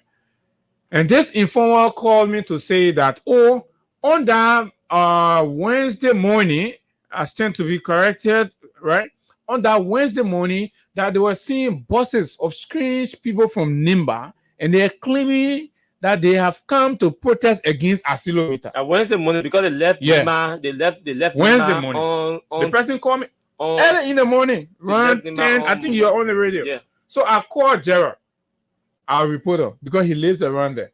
I called him and I said, my man, go around Senator Johnson house. I gave him the location and all that. Yeah. I said, there's a group of people there that will be staging protests for something. The person have not given me the full detail, but go and grab the details and file with me. So the guy went there. Subsequently, on Friday, we saw the very same people moved where to the capital to protest, right? So we started to draw the connection. We started to draw it. At first, I felt because of the whole conversation around Senator Johnson, he was trying to incite the people. Yeah, so he brought the people. If I think we had a conversation in the office, yeah, not knowing who was the one, or we have been told, right? And it's alleged that Kun was the one who facilitated the movement of these people, because let's just put it square and common. You think the people that came with the conditions that they're already complaining about, they all look at their high-end money, you know, the cost from Nimba now to Monrovia, at least to talk about charter bus or buses and be in Monrovia for 1 week, 2 weeks, who's footing the bill?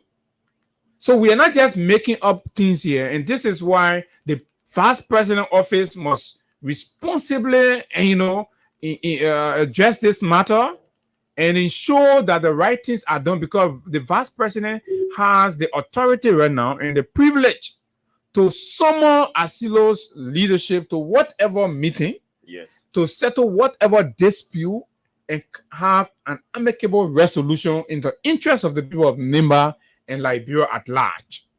Asilo third amendment is about to be resubmitted, and this is a critical moment where the interest of the people now and all the grievances they have, the Vice President can interact with his people, bundle them up, and push them as a suggestion for progress to Asilo Mita, instead of being associated with unproductive protest action in Nimba County. I think this is disgraceful to the office of the Vice President, and Kun must desist if he has any association with this matter. But the evidence, the indication points to Jeremiah Kun's office. The conversation in the county district 3 and 2 points to Jeremiah Kun. Each and everybody who's spoken with from the county indicates that it has some undertone connected with Jeremiah Kun's office. And the interest line is clear, as Austin has clearly laid out, right? There is no argument that Mr. Kun has a relationship with Ibrahim Mahama. They are bodies, right? Ibrahim Mahama has been given him his private jet, and Kun has been flying here, there, yonder. And Kun admitted that it's his friend. It is his friend. He's on record. And that is the reason why the code of conduct came into play. And when we told you that this government has been violating every laws in this country and believing that because they are the rescue team, so they have the right to violate any law, and that's how Liberians will have to violently, vibrate the system to remind these people that this is a country of law, and irrespective of who you are, you must respect and adhere to the laws of the country. That's what good governance requires. That's what it requires. Mr. Baka is not adhering to the laws. Mr. Baka is violating the laws. Mr. Kun is following suit. So that's why a vice president will not be interfering with concession and state protest, because he himself is violating the laws. So he sees that as an agenda. You, as the vice president, you are the president of the Liberian Senate.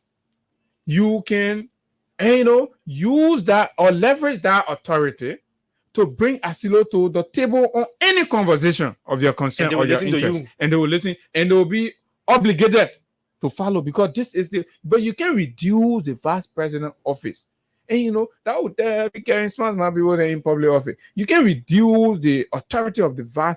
If somebody who is knowledgeable and know their way, now anybody can be maneuvering your way, doing dirty politics, you reach to the vice presidency of the country. If you're not coming from that kind of background, you understand. And we are being a little soft. Let me tell you, and then Austin will come in. You, Mr. Kun, Vice President Kun, and your office, right? This matter, we are not dropping it. And we are being very, very, very civil and respectful. Because it's the first edition. Because this is the first edition. The next time, tomorrow also, we get on this conversation, because we're supposed to get additional details from the county. We will go very raw on you. You like it, you must send your police people here. We'll go very raw, and we will deal with you accordingly until you do the right thing, because we are here for the people of Liberia.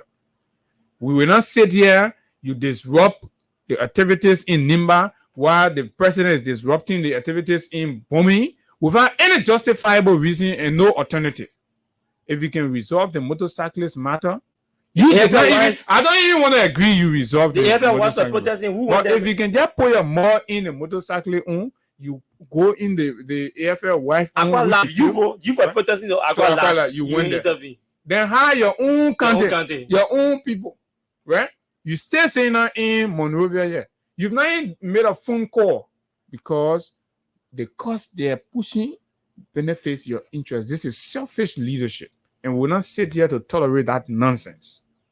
And I would just say, right, there's only one reason why we are being calm with you. We said to all of you, every time you hear us sounding in certain form and manner that some of you can get, and you say, Jeremy, you can be there, but that all of one, that's for reason.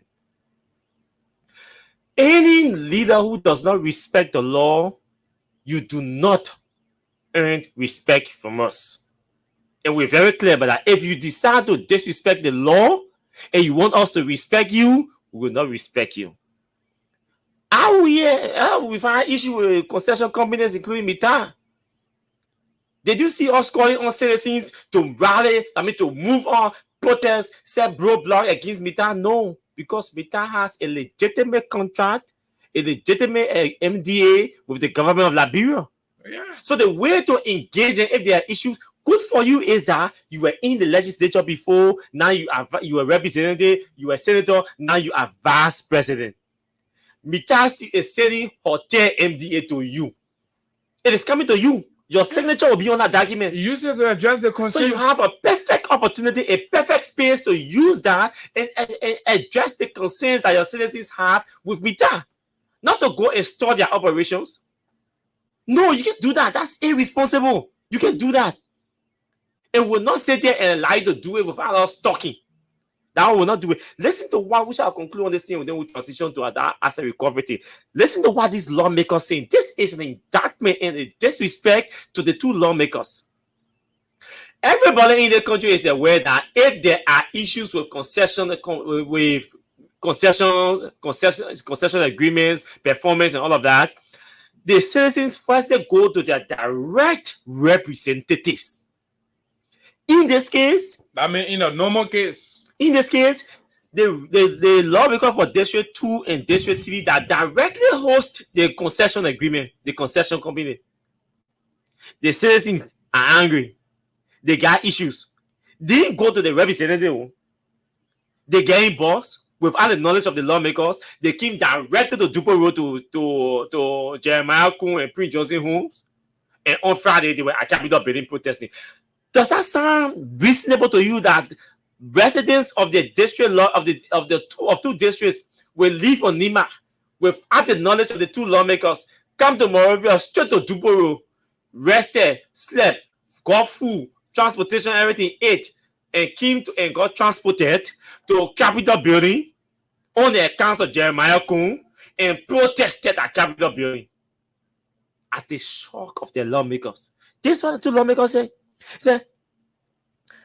Representatives Jan Flomo and Yeka Gay of District 2 and 3 attended the meeting held in Gbedi, 45 minutes drive from Yekepa. They expressed shock and disappointment that their constituents did not consult them before traveling to Monrovia to stage a protest against Aslamita, but instead were informed. Who informed them? Jeremiah Kun said they were informed about the situation by Vice President Jeremiah Kun. And you know how he informed the people? So you mean the people just left their lawmaker, they joined straight to Jeremiah Kun. They planned it with Jeremiah Kun and everything. So they went in execution and Jeremiah Kun and called, oh my man, the poor protesting in your district. And how he told the people? Imagine. He just called and said, my man, your people immoral. We're protesting. He told me, my man, your people here with me. Just that. Just think about that thing. Just think about it and see. Your constituents leave their districts, go to Capitol Building to protest. The lawmakers, they are not protesting against the lawmakers. No. If they were protesting against the lawmakers, they can say yes, they don't have to. But they are protesting against the concession companies. Against the concession companies. Yeah, but they did not go to the lawmakers. No, they came to Monrovia. They came to Monrovia, and when they came to Monrovia, they went straight to Dubo Road, to the godfather of Jeremiah Kun. Yeah. They coordinated everything. Why executing on Jeremiah Kun call him, man? Oh, my man, your people in here. And who did the protest? Jeremiah Kun, number one female ally Jeremiah Kun has in his life that everybody knows. That Grace Barry. Go the whole Nimba. Say who the closest female to Jeremiah Kun beside a wife? They'll tell you Grace Barry. She's the head of the protest. She's the leader of the protest. Jeremiah Kun next to Jeremiah, next to her is the how you call him Arvin. His name is Arvin. Arvin told you that somebody who doesn't have protocol to Jeremiah Kun. They talk every day regularly on hinder access. A Allah in Nimba controlling traditional activities. He was the one who led the traditional people, the traditional devil, everything outside. That's his direct responsibility. And you want us to come here and say, Jeremiah, thank you for doing so? No. In fact, if we do not love Liberia, we'll be saying Jeremiah, thank you. Because we want everyone to be bound on Joe Barack government. We want Metasi to lead the country say and go. For us, it will play for us because we do not support Joe Barack government. Because a lot of jobs will be lost. Yes. People will not have jobs. And the people get angry. People get angry and all that. But that would be selfish to an extent, right? We believe Liberia must be working, and that's why we are pushing the government to provide more jobs because that's what they promise. Exactly so. And because they are not, we do not see them in the direction of providing any additional jobs, right? Doing anything attractively convincing, and progressive. So we will continue to push them hard. Basically, what we are doing to Mr. Barker and his government is to push them hard. That's all we are doing, right? And for some of you who are getting handout from Mr. Barker, you sit in your corner and you express some anger or whatever. We really don't care about your feeling. For we do not care about Barker and his feeling, how much about his toddlers, right? So now, this is common for you to just understand.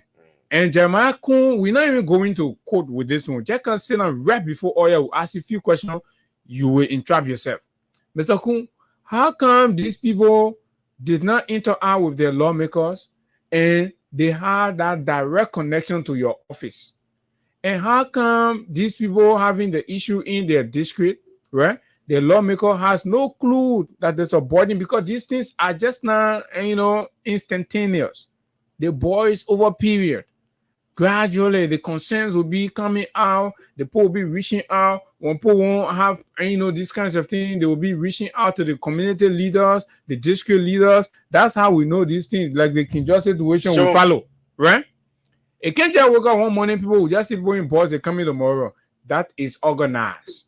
There is no argument. It was organized. And if the motives for which you are protesting are genuine in terms of the people welfare and all that, we can have conversations about those ones. We have frowned and criticized and condemned asylum treatment of our people, but yet we will not entertain people using and abusing their office to influence ill actions that undermines legitimate concession in the favor of their friends and cronies.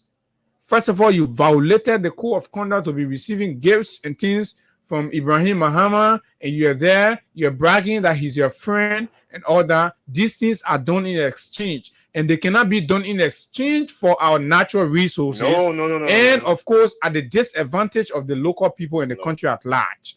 When these things happen, then we raise our voices so that other ears will hear them and they will reach out and they will put a stop to it. Basically, that's what we're trying to do. Mr. Kun, how do you think, right, rationally, that ordinary people among themselves organizing protests have the capacity to rally and, the zones, the country devil and all that and put them outside the protest? No, it has to be organized and from the top of things. Like we saw during the campaign when Mr. Bwakai interacted with the traditional people in Lofa to bring the country devil on the bridge. Yeah. And that's why I'm listening to Francis Sakila Yumale and spewing nonsense about you can use the country devil to come protest. When did you know that? When you were the agent used by Bwakai to go in Lofa to rally the country devils and the Zoos and people and bring them on the bridge to protest. So you see, that was something you gotta be careful. You listen to the man. He said the country devil, they call Nimba, they are not protesters. They're not protesters. When did you know that? Right? When you went into Lofa. So that what we say, if you declare Samuka winner of the election, nobody will enter Nimba. And your own record, the thing about this, Sakila Yumale, man, he is too cluelessly overzealous. So to a point where when the issue, and because a whole morphology looking lousy, so he like to be lousily involved with everything. Looking funny and always doing funny things. So normally he does these things and then subsequently he forget. So now, Mr. Sakila Yimale, the job they gave you is a job to expose you and just disgrace you because you did a lot of terrible things. Now you are supposed to be going in as negotiator and mediator. We told the senator that this man is not a perfect mediator because this man's records are terrible. This man is not a good example. This man did terrible things, and these are some of the things you'll be going to go mediate or resolve. Yes. Look at the Nimba thing now. You King get John. the moral standing to be talking about conjure devil now, protester. When you were still leading conjure devil to protest. You challenge national authority. He said, Brandon Samuka must be declared winner. As the conjure devil will not leave the bridge. You rally red beret men. You say you won't kill immigration officer. You think you look like a good mediator? You come on, I cannot give you. You are morally bankrupt. People should use the law. Then you go to the man tell people to use the law. You see, when you're in politics, you be careful what you say or what you stand with, because tomorrow it might you might lose your essence, your respect, and everything. Your voice, your morality of your voice may be lost because of your past record, and that's the case with Francis Yimane. In this whole thing, I think the president should be using the Minister of Justice, but again, he's the Internal Affairs Minister. That's why he's wrong there. When we were saying it, we're not just saying it but we're saying it because of the importance and the severity of the role as the Minister of Internal Affairs. That is a communal. That is the role you stay in to solidify the communality of our country, our people. The common people, the ordinary people, the tradition, the culture. You're the bridge. You're always there because So, but you go put the kind of man there now. Man has a history of abusing our culture, our tradition. And then you put in there. And he said, no, don't do it. The thing I did before you were wrong. So don't do it. That was your telling me to apologize to the confirmation hearing or you deny them. Easy. So we talked to Solomon Ware very, very, very shortly. Solo, I didn't know he was still in the office of the vice president, but it seems he's still in the office of the vice president. So we talked to Solomon Ware very shortly on the matter. The ethics say, then we will transition. The ethics does not say don't blast or don't or chastise. The ethics say or don't disagree. The ethics say when you are blasting and you are chastising or you are disagreeing, the person you are disagreeing with or chastising must be given the opportunity to be heard. That's correct. That's exactly what the ethics say. But I can say I will deal with Kun. Then Kun over call and one of them will say, no, you're not toying. So the ethics say, no, even though you are disagreeing with the man, but allow the man to be heard too. So we're about to allow Mr. Kun to be heard on the show through his media, through his press and public affairs person, Solomon Ware. So let's take him. Let's take Solo on this number. So go ahead. Good morning, Austin. Good morning to you.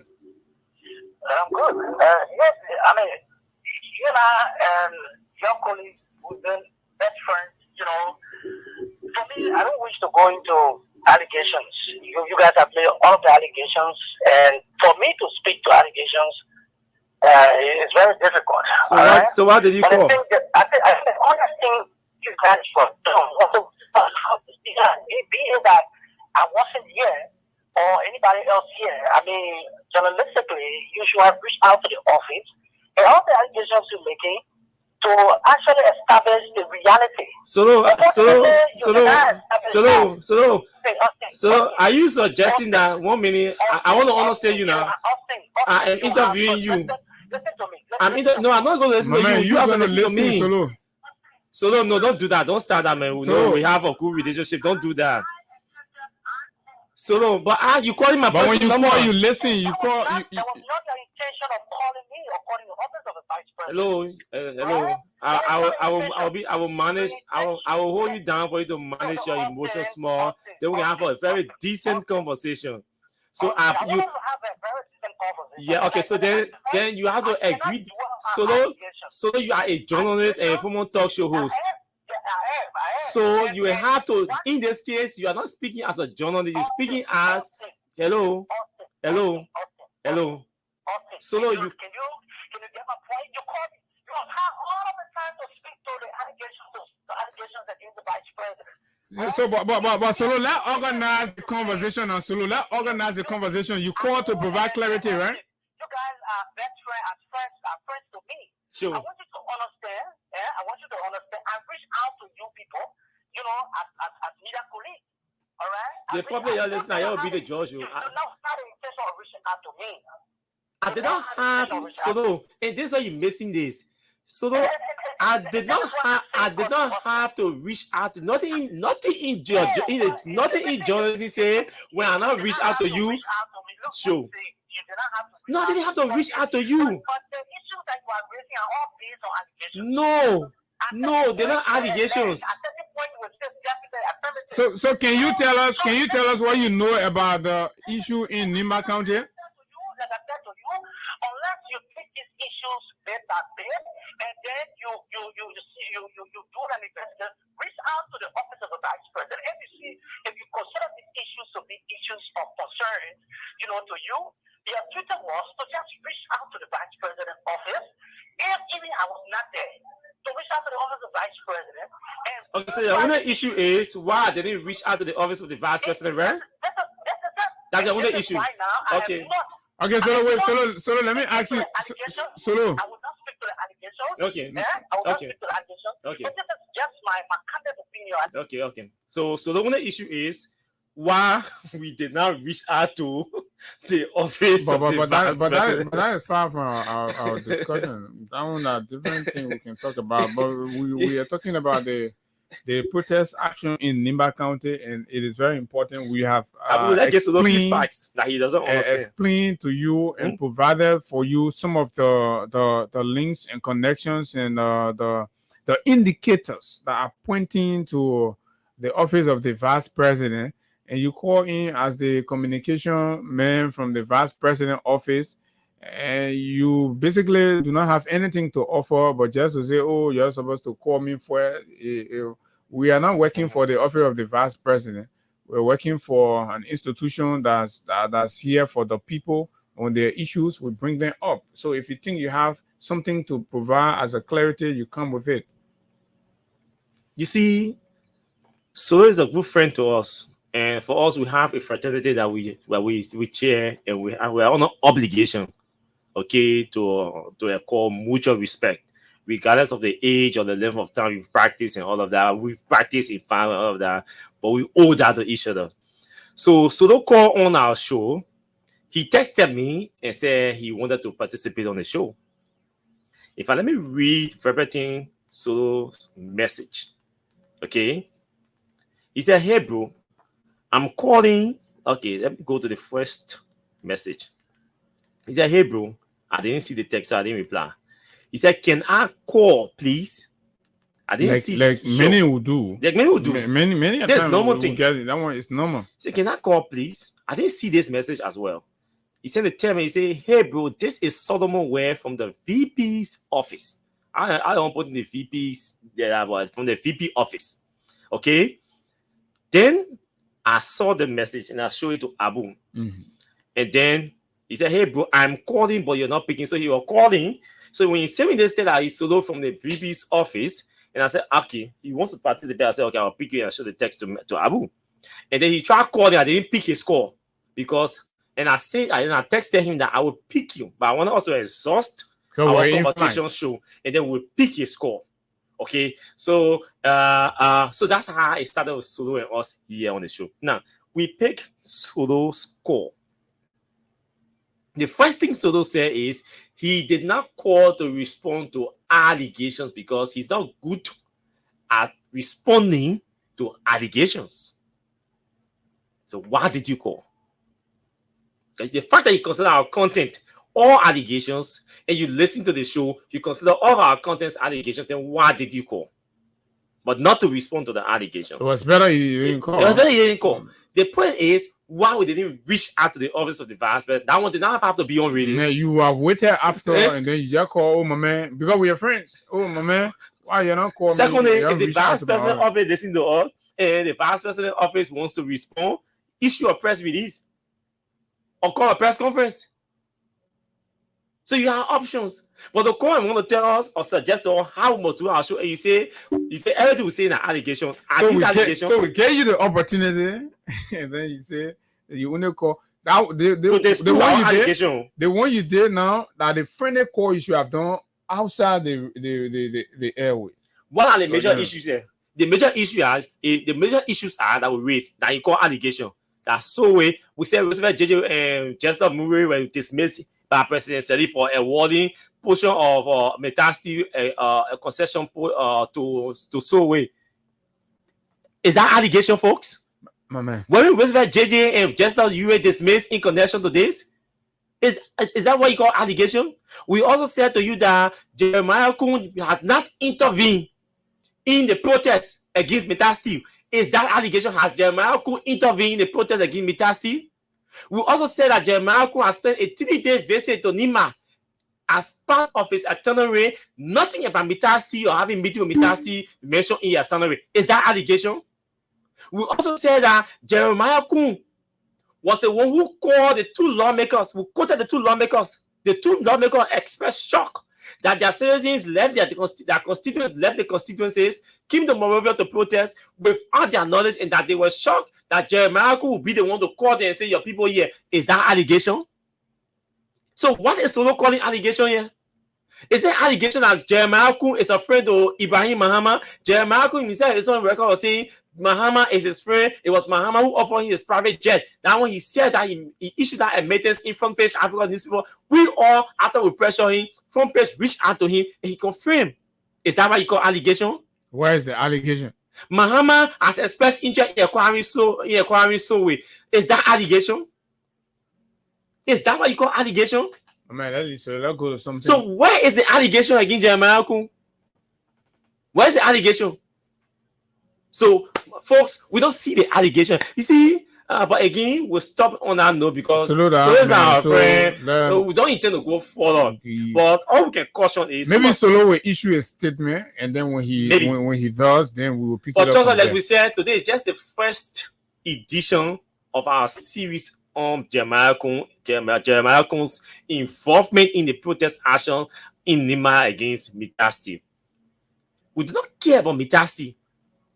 We didn't support Metasti. We didn't support the last amendment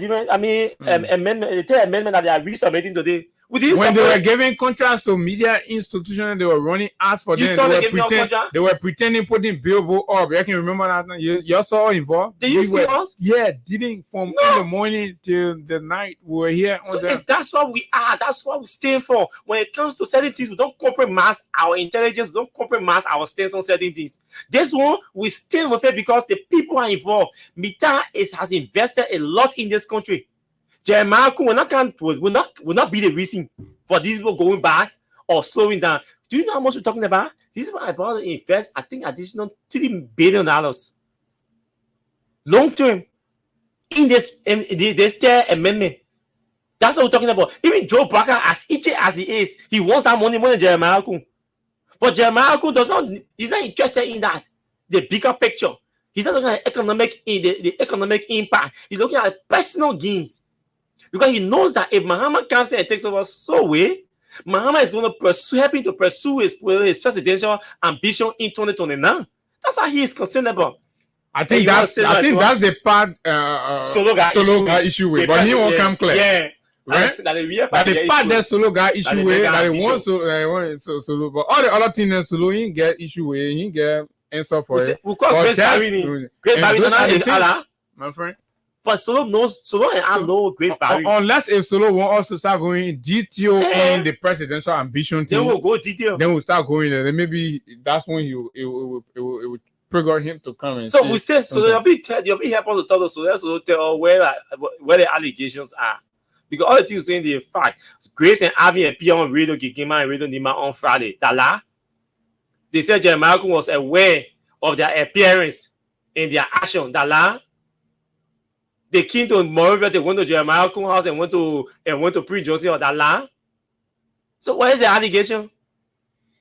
Let's make progress. And so we will just take the asset recovery holo balu conversation next, and then we will transition to entertain calls from our listeners out there on those issues that have been highlighted this morning on the program. There's an interesting happening. I'm sorry, just a minute interrupt you. We say we're transitioning. A big brother who is a unity person who works in this government has just reminded me something about something. He's asking me, but man, I thought Jeremiah Kun was your man. Okay? He's asking, man, but I thought Kun was your man. That's the question he asked me. You know why he's asking me whether he thought Kun was my man? Because, not bragging, but I think I was the first person on radio that posted Jeremiah Kun selection as running mate to Joe Barker. Because I was still between him and said, he just reminded me when I posted congratulating Jeremiah Kun as running mate to Joe Barker. Okay, so based on the conversation we held, I think the second week Kun was named. And he came back in my inbox. We had a conversation and we just laughed. So he come I thought Kun know about Kun now, my man. Kun never been my man. Kun in the house have been microphone and now one-on-one. Our microphone relationship have been press conference at Capitol Building when I was covering Capitol Building.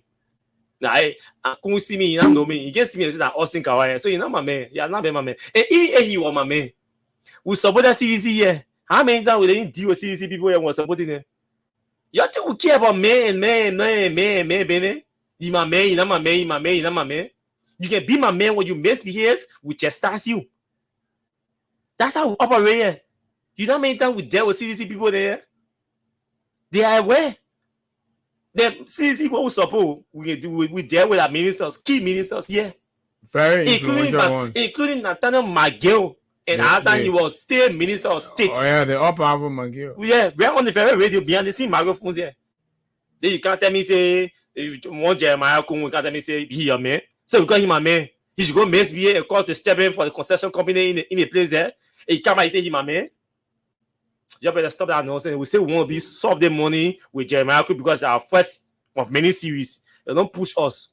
So that's what it is. And of course, these conversations are really not tailored in whether somebody is your friend or this, that, and blah, blah, blah. In fact, that's the part that can really annoy me to feel like, oh, because you have a personal relationship and you think we will just sweep the nonsense of your dealings under the carpet and move. We will not do that. So, yes, I think you have the Emmanuel Gonquest communication, right? And then the Mountain Collie's own, but now you also have it. Revealing some of the very terrible corruptions that are happening. First of all, the asset recovery was an established attempt by the president and the government to stem an initial to demonstrate the willpower in fighting graft in our society and dealing with the past to come forward. Is that what they did? That is what it's supposed to be for, right? Yeah. That's what I'm saying. That is what it's supposed. Waka was just on showmanship. So now, when it happened, we came here, we told you that the configuration, that the intent, right? The intent on the surface of any government in any country in establishing an asset recovery team is positive, is good. We also read to you cases where the work of the asset recovery was practically not beneficiary to the country. Yeah. The country will spend more money, right? But the country will recover just little. And most of the time, politicians have used it as a means to go at, and their political rivals, their potential, and opponents or rivals. They will use the asset recovery thing to go for them, like in Nigeria, like in Sierra Leone, and and a few other countries around, right? If you do a case study of those ones, you understand that the whole asset recovery thing. And what was our argument? Our argument was capacitate the GAC and the LACC sufficiently and give them the necessary political willpower, right? And the financial support to deal with the cases, because constitutionally they are already established and they've been dealing with it. So there is no need to take money, move money into another group of people that will be very, very useless. So let's stick to these two people. Just support them more. Let them do their job.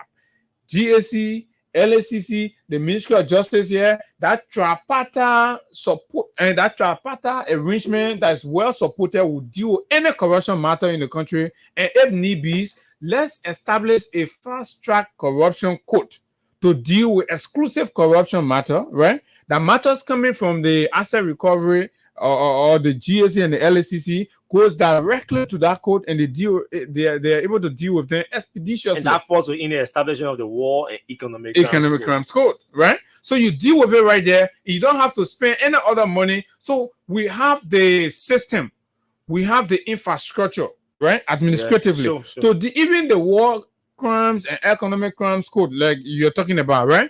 These things, our local system can deal with it, right?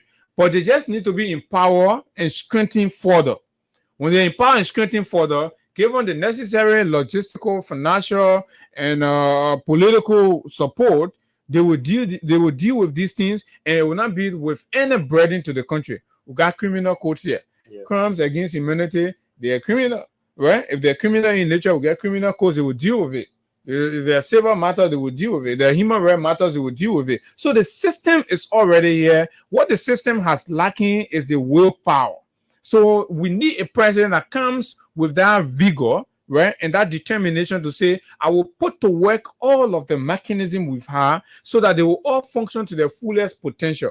But leaving them there, establishing another one is an admittance to the fact that these people are worthless, they're needless. So let's put another, because we have a president that is only determined to steal and sleep. And that's all, and that's what makes it troubling. So now, just as we predicted that the asset recovery thing is knee-jerk, people did not even understand their function, they don't understand what you go and compile a list of people who have no qualification and background in auditing, nor in forensic investigation. Amateur people, right? Amateur Just people. group of amateur people, you put them there, and a lot, $1.9 million, right, to them, right?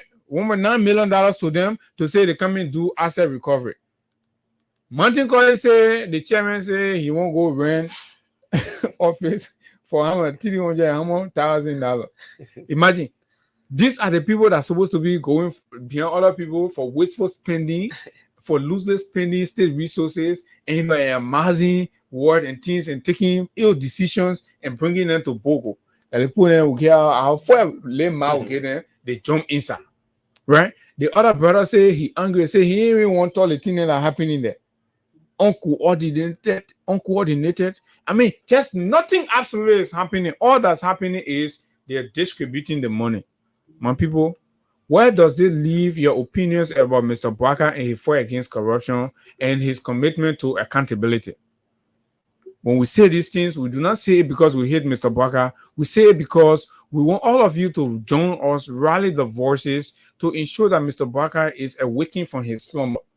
Mr. Bwaka sleeps a lot.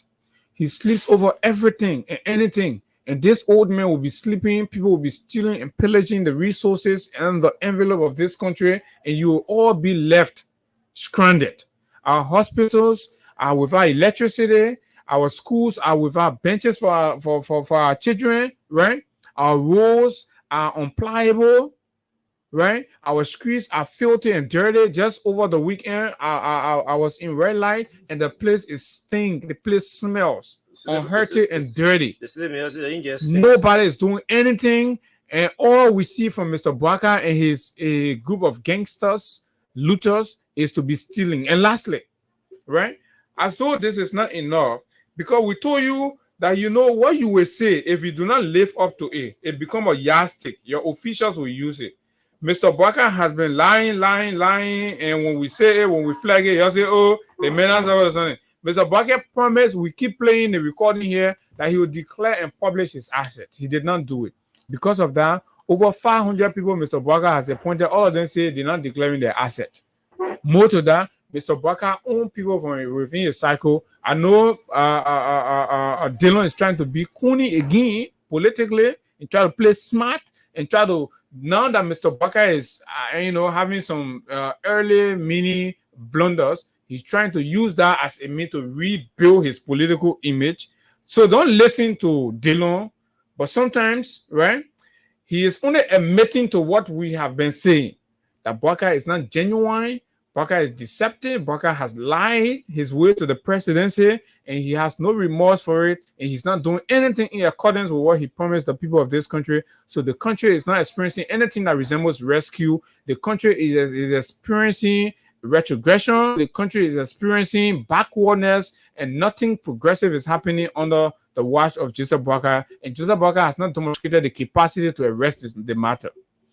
And you see, the last time we were having a conversation about, look, let me tell all of you, I'll be very blunt with this. Joe Bwaka is never a serious old man. He has never been a serious old man. In less than January, March, April, May, 22nd, in less than 4 months, this government, President Sirleaf made dismissal in 2007. 2007. You know what? I'm not calling CDC because I supported CDC. So I'm not going to reference CDC. I mean, actions that people who are considered from the traditional political class, people who were considered as some of the best brains in our country, that the UP now consider. So we use them. President Sirleaf dismissed in 2007. President Sirleaf's first dismissal was in 2007. A big brother that I know was dismissed in 2007. Yes. And he was dismissed on allegation of corruption from the Ministry of Commerce. And that was that even going 1 year into, it's on 1 year into on what? On allegation of corruption. Right? Not trial, not investigated, nothing. He was dismissed, direct dismissal. For what? He was accused of soliciting bribe. Anybody could say, okay, the zest, the exuberance that Eddie came, that man just met Eddie Dimas, what they call Dimas, right? The zest that Bwaka brought, if he did bring anything to public service, where is the impact? Bwaka party chairman stands accused of forging his signature. In my mind, this is the biggest corruption case under Joe Bwaka. Joe Bwaka's party chairman, Luther Tappe, stands accused of forging Bwaka's signature, appointing somebody under the Ministry of Foreign Affairs letterhead, and forging Bwaka's signature to make it look that it was Joe Bwaka that is appointing the person. We all say we hate Joe Bwaka. We are on the radio telling you that not Joe Bwaka wrote that letter. That Luther Tappe wrote that letter. The entire UP people to say that they're not talking anything. Joe Bwaka has not taken action against his party chairman. And you want us to believe that the 79-year-old Baptist deacon that I gave her is a serious person that wants to fight corruption, and you think we are going to slide in for that? Joe Bwaka himself renovated his home, that home that was dilapidated, incomplete, butch, filth, had all bewildered Bwaka's home. Bwaka was not even inaugurated. From the day George had to telephone and call Bwaka and say, Bwaka, congratulations, you won the election. Bwaka started soliciting bribe from Lebanese people. Over 500,000 are spent to upgrade their homes, off budget spending. Where did Bwaka get the money from to upgrade his home? We are still asking that question, and we're going to ask that question for the next 6 years. What has Mr. Bwaka said? Hey, UP Fernandez have not justified the action. They want us to support any fight against corruption. Bwaka did not stop there. Bwaka's stepson, Amin Moda, sold a home to him worth $1.2 million in Tingos Village.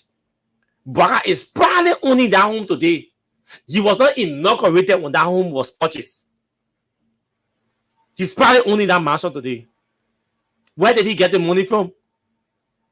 So outside the presidency, when the man was not even president, the man was soliciting money, engaged into massive corruption. Soliciting money from business people, Lebanese business people.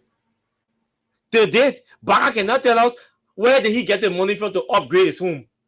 The indicators are there. Joe Baka said he would declare his assets before taking office. He told the VOA that. It means that we'll go to the VOA, the Voice of America, our traditional partners, our traditional ally, the US, will sit on, is there Joe Biden sitting on ERBC and making commitment. Joe Baka sat on the Voice of America and made a commitment to declare and publish his assets before taking office. That commitment is still in the Americans' ear. Baka did not even declare assets before taking office. He took office 1 week or 2 weeks after before he declared, and we had to make noise here and talk to him and blast him. We had to chastise him before he even declared his asset. Baka published the asset he declared. He said no. He still at his stubborn. Because when the day Baka published the assets, the man is still at his stubborn. Now, Somalia, a president who is refusing to declare and publish his assets as required by law and his own commitment. The law says you must declare before taking office. Your own commitment says you will publish when you declare. You have not done them. We are chastising you, beating your butt just to do what you say you will do. You are unable to do it. Then if that kind of American form asset recovery team, don't you think that man is afraid that they may go chasing asset because you go to chase asset that were believed to be illegally acquired. From all indications, Joe Baka, the upgraded Joe Baka house in rehab was illegally acquired. We want to know where the money came from. The asset recovery should start from that. Baka does not want that. Baka is, let me tell you, that man they call, who the hell is Medasi Council Clark Mountain? You know Joe Baka. I saw you for you to learn, to be a global man. To be a global man who goes to school, acquire good education, because most of the colleagues say he was a smart man from high school to law school. He was a smart person. At that level, you sit down and lie yourself to be stupid. Because what Klamani is doing, I think that he like operating, there were two senses operating on him. Baka is aware that he has succeeded in using you, Klamani, against George Weah to disclose sensitive or confidential information. Nobody in UP will trust you. I am saying this today. I'm telling you, nobody in United Party will trust you, Klamati. What you just did? If any serious person in UP trusts you, never respect me again in your whole life. The UP that I know, you sit down, you allow UP to push you into making full disclosure of confidential, classified information. You think any serious person in UP is going to trust you? When anybody in UP circle trusts you, serious person in the United Party circle trusts you, never respect me. You are doomed. You finished. You are finished. A lawyer, confidentiality, client, lawyer, confidentiality. In essence, you breach that. You breach that out of desperation, and you allow UP people to force you into breaching confidentiality. And you think they're going to trust you? You people will play for all of you. All that coming from Imaya Gongwe and Manti Kodi, that you people are gonna strategy. They are your final demise. Who told you Manti Kodi that generally gave you the money to rent place? I said, but why people didn't raise the thing ever since? They are using Manti Kodi to raise the issues because they want to get rid of you, Klamati. Trust me, if UP does not get rid of you, again, that's the second commitment I'm making to you. You get the point. UP will get rid of you. That's the whole plot. You see now, nothing Martin is doing that conspiracy. It's called use and dumb. Dumb. They've dumped you. You finish. You think Martin? No, Martin. They're being used to fight you. They're on a proxy war. Joe Baka does not feel safe anymore. They force the intellectual class in UP. They're telling Joe Baka, say, hey, they may trust them. If this man can do this to CDC at the level of the presidency too, they may trust them. Nobody in UP will trust you. You are dumb. You finished. So Gonkwa resigned. He resigned. He discredited the asset recovery team. And then Martin Colley read a statement and questioning the judgment of the asset recovery head, blah blah blah. Where is they going? Leaves him in character limbo, and the president will just jump one morning, take a decision, you are fired. And the only thing Baka do, a bar won't scheme you say, okay, let me just fire you. But the option, I mean, what they are opting for is to prosecute you. Because you know the mistake he made? He released sensitive information about folks in the CDC, but the real information the UP folks want, he refusing to release them. The real information they want, he's refusing to release them. But you've only made a commitment that you do X, Y, and Z. And that's why they appointed him on the asset recovery team as chair. Because you make commitment to the people that you do this, they do that. They make you chair now, they are beating, you won't do it. They think they go sit down on sponsor and say there's no record to show that Joe have public asset. I mean declare asset. You were LSCC boss. The news broke. The media carry that person we are declared asset. You sat down the LSCC, approved it, consented, agreed, and declared on the page that the person has declared asset. You come back to say on radio talk show after you are no longer in LSCC that the president, there's no record to show you declare asset. It means you lie on off. You can also be prosecuted for that. What kind of stupid man so? How you go to school? You say that you lie. Yeah, man. Joe Baga, I didn't Baga degree for the 8-year-old now. I did a degree for the 8-year-old, the 2-year-old degree. You say that Joe Baga ain't using you. It's not normal. I mean, they will prosecute you. Everything he learns. Baga may suspend you and subject you to an investigation. That's what he's going to do.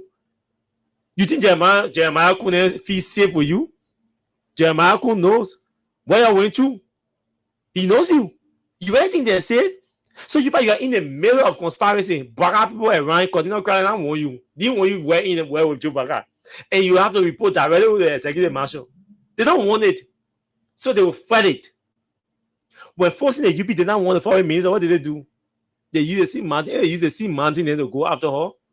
If Baga did not want the foreign minister, if Baga now show. And then the lady get a job. But right now, you will not get people like all those staying with you. So you buy your own. You saw the video? Baga did not even know Clamartin. These people going for Clamartin and took Clamartin to Baga. And say they mean well with the people. He gets information. He won't for corruption. He won't waste on. He won't go after the people. He can use them to waste on the people because he was at the LSCC. Clamartin is saying there's no record to show that we are declared asset because something is coming up for him. The news already broke that Clamartin disclosed confidential information about the president's asset. Okay? He has been threatened by outside forces with different things. He wants to remake it. So he goes to Spunto and says there's no record to show that President we are declared as a thing. In a man, let's denigrate Joe we are as a means for him to fix it.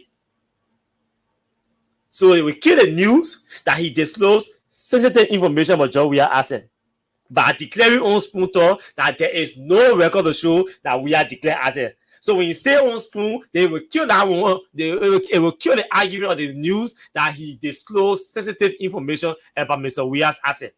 That's why you want to Spoon to say there is no record to show that person we are declared asset. Nobody is stupid in this country. But the UP folks that you do not know, that we know, they are coming after you.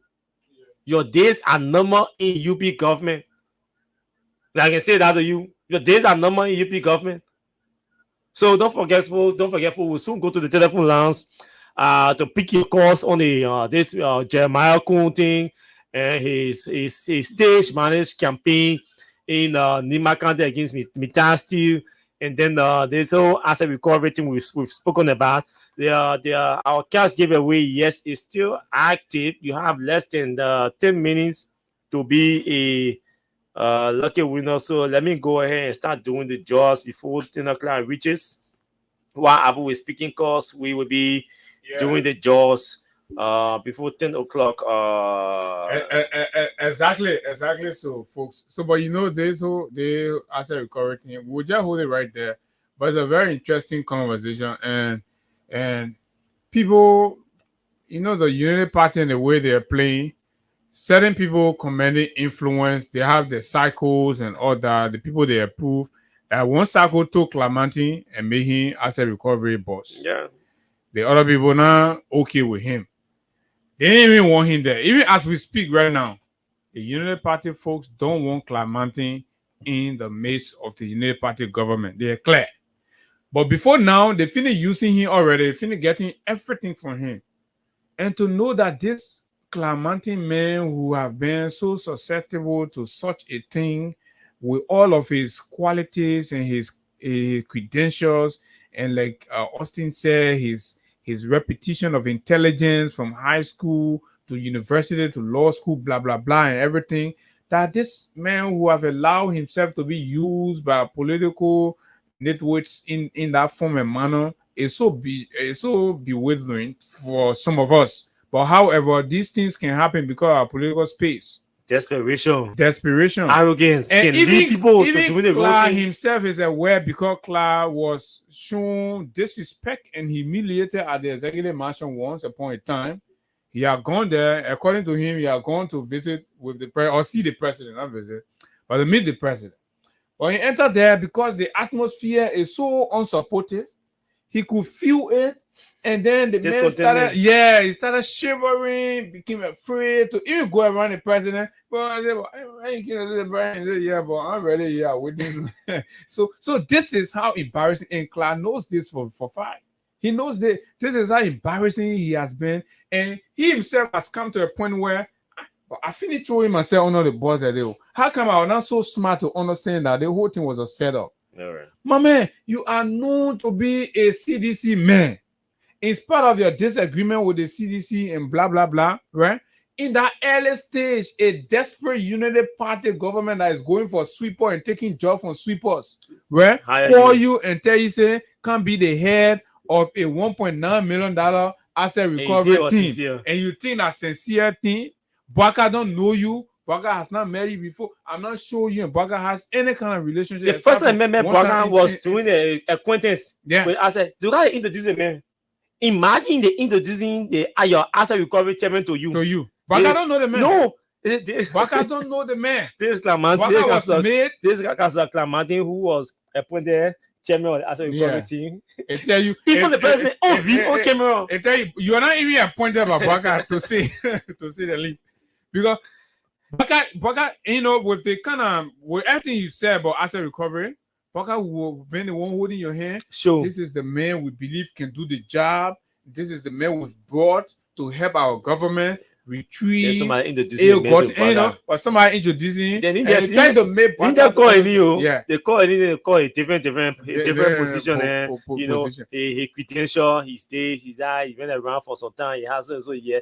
Baka, you know all that thing. And they went to Baka, they convinced Baka and said, Mr. Baka, and this man, you know, the past government, we need to go after them. So Clemente, they use his anger from that whole LSCC. Yeah, so we can use the men to get at these people. We can use the men to get at these people. And he started allowing himself to be used by desperate people. You are going to be where is he the result here? You make fun of you Christmas cantata.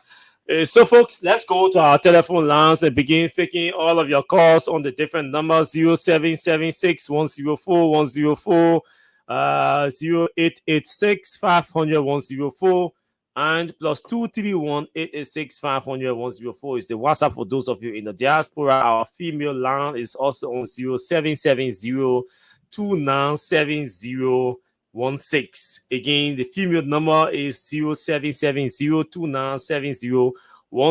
Those of you who play our cash giveaway with June 8 winners already, you have just 4 minutes to be amongst the lucky winners. So you still have 4 minutes to play and all of that. You know, so you have a few minutes for you to be amongst the winners. So we already have 8 winners this morning.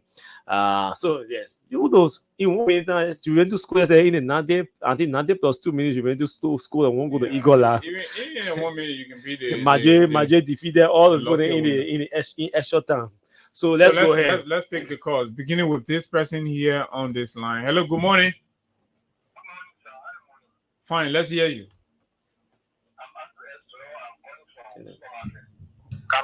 Go ahead. In fact, it was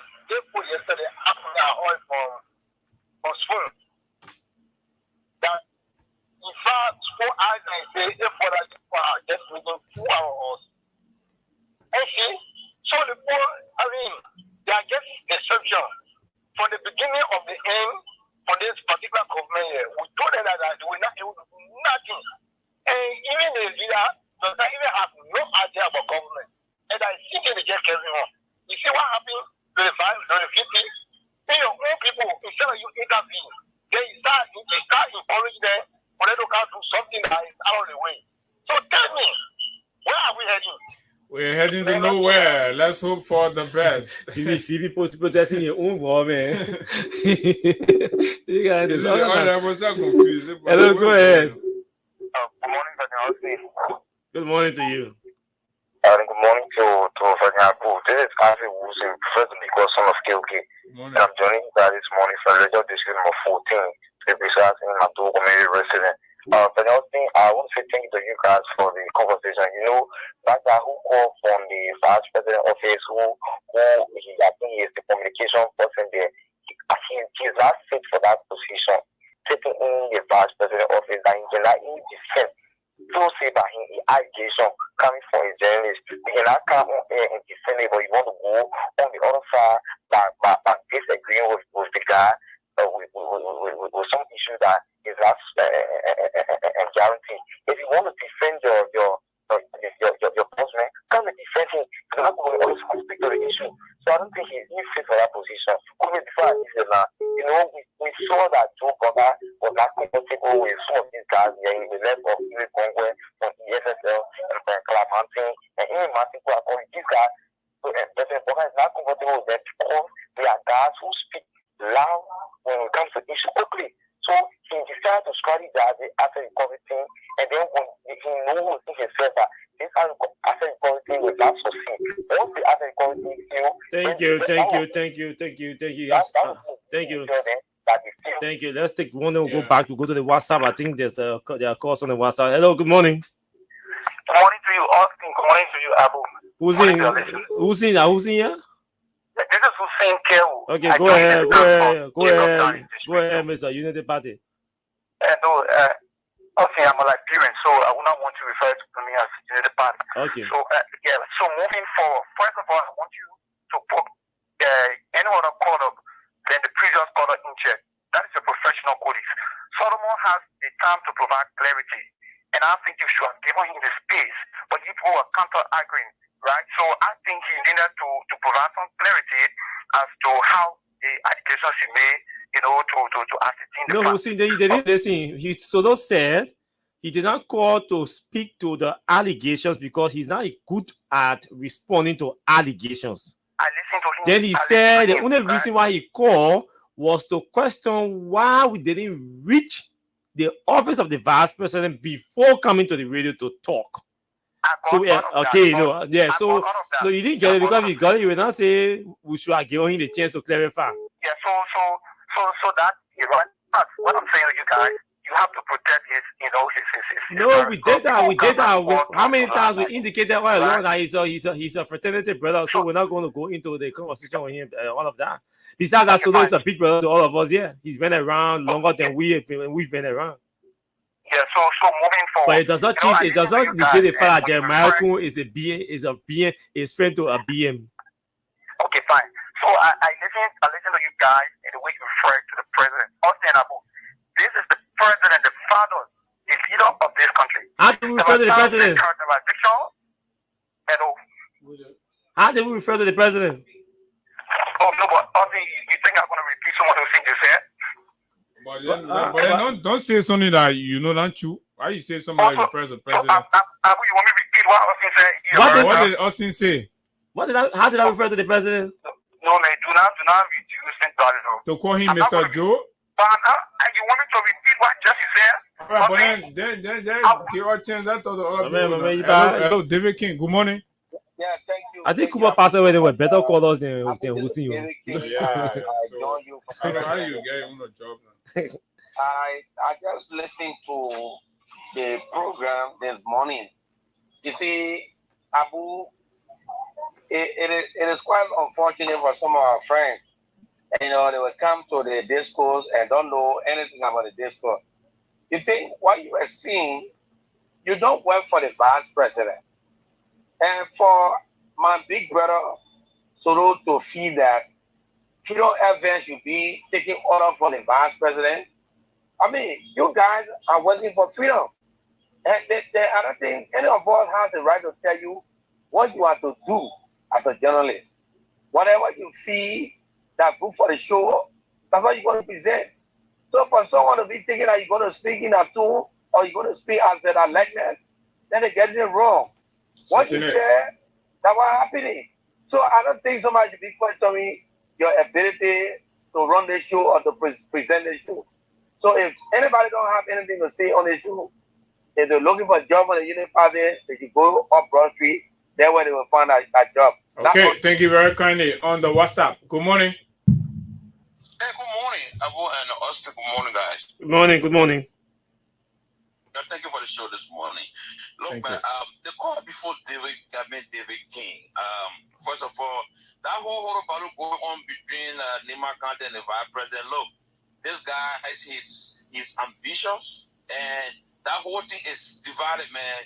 Jeremiah is focusing now on 2029, brother. It's not he get time for No, but for us, they have to deliver leadership for the next 6 years. We care less about what they're going to do 2029. We are concerned about what they have to do with leadership. Abu, I agree with you. When you guys discuss the suspension of the road use of permit, I see the guys. I said Gideon was joking because this guy get legal document. Why are you suspending them for? Because they come here as far as July. You want to put them on the table. They're going to come on the table anyway. You understand what I'm saying? Now you are after 2 days. You are risky. Because you get budget pass. You need money from them. But the guy before David, he was talking about the way he talked to the president. Bro, this old man he's our president. You understand what I'm saying? If you don't want for anybody to talk to him back, John Weir was our president. Whether he was 25 years old or he was 20 years old. We needed to have given him all the respect that you want us to give to black guy. 79-year-old man. We can't do that. He's our president. Okay, so just thank you very much. Thank you very much. So just over here, you listen to Dylan describing Mr. Buckeye failure to publish his assets as being dishonest and losing his moral standing as president of the country. When we say these things, you say, so it's important to share it as their own people will be saying it for themselves. And you listen to Dylan's opinion about Joseph Nimba Buckeye when he appeared on the Spoon Talk. Yeah, please speak on those two. Now, my first question, can you speak on those two first? It's very disappointing that the president has not published his assets. The president and I campaign on the platform together across Monterey County. And we're committed to the people that whether there's law or not, we not want to declare our asset because I have laid the platform as a public official. I'm the first public official who declare my asset, especially under the weird government, and publish it outside the law. That's what he asked when he will publish. President Walker, as Kennedy Walker and the rescue mission, we campaigned that would be different. Whether the law say it or not, we will display honesty and sincerity. I'm disappointed, and it's almost, we're going to May, 5 months. The president has not published his assets. I'm disappointed. I am vehemently disappointed. You know, when you fail to do something as the leader, your subjects won't do it. They don't feel compelled. They hide on you. Your failure to do so. The president is losing the moral standing, even if the law does not allow. President is losing the moral standing. Let's go and continue with the calls. Hello, good morning. Good morning. Yeah, morning. Go ahead. Thank you. The name is Amos Morris. I call you guys from New York this morning, Aberdeen. I mean, having listened to you guys on the issue this morning, gentlemen, we got a generation to protect as young people. I believe these politicians are feeling the way that's why they are taking decisions to harm our future. Jeremiah appeared in the national legislature maybe over 9 years, going to 9 years. Now he's vice president. Even the spokesman from the vice president office cannot speak on what you guys are speaking on. It shows us that these people who want to deplete our national covers before even the 6 years is over because they have their ambition ahead is what they are focusing on instead of the national issue that the citizenry is going through. That's correct. Lastly, Abu, before I leave you, the issue of our president, Omen Kwaka, is a serious concern because people like all who are expect by now our country should have been taking a different dimension far from what President Weah was leading us to.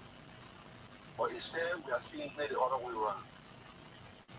The women have been in this country, the United States, for over 2 weeks, and we're not hearing anything tangible. I can tell you for free, the United States situation is bigger than anything right now on planet Earth. They are confronted with a whole lot of issues right now. I'm not saying they will not have Liberia. But the future looks doomed. That's what he's trying to indicate. Yeah, that's why I'm going to see Liberia future right now is in the sky, just hanging, and we don't know where it's going to land. I can tell you that for free. With the mineral resources we have in our country, we should not ever make that mistake after we done the out of Liberia, we are finished. Okay, thank you. I'm sorry I have to hold you there, Amos Morris. Let's take Mercy C, the general. Good morning. Good morning, Uncle. Good morning to Oscar. How are you doing? Good morning to my incoming senator. We are fine. Thank you very much. I followed the show this morning. So me, I want to talk about what you call the beauty. I'm really able to figure out myself. You guys, everybody. If somebody do wrong, if somebody come and I want to defend wrong, that's going to be defendable. Then you come out, you want to defend everybody on the show, for your teacher. That your repetition is for my child to don't for that. Who think you are talking to me this morning?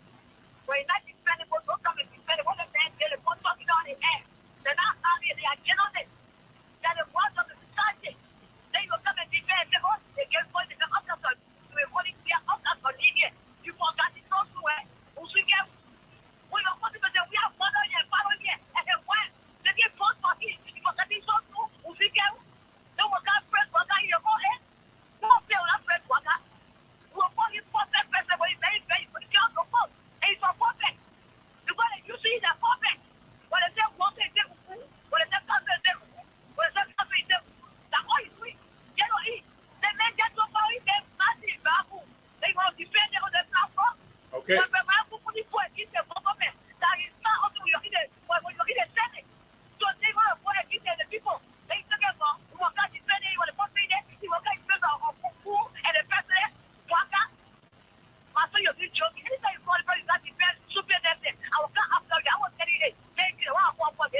Thank you very much. And I'm sorry, the calls are overwhelming, but we just can't go more than this because of time. We have to go home.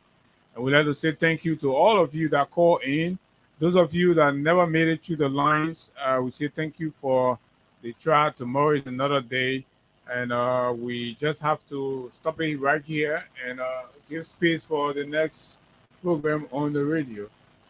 Oh, yes. We'll be back tomorrow. Sure, and thanks to our sponsor, Crime Stopper Liberia and Radio Entertainment Liberia as well, for the partnership and the sponsorship here this morning.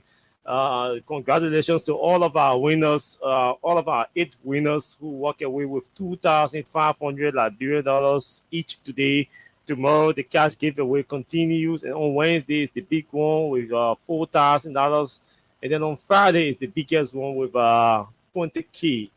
Okay, so that's how we go home on today's edition of the show.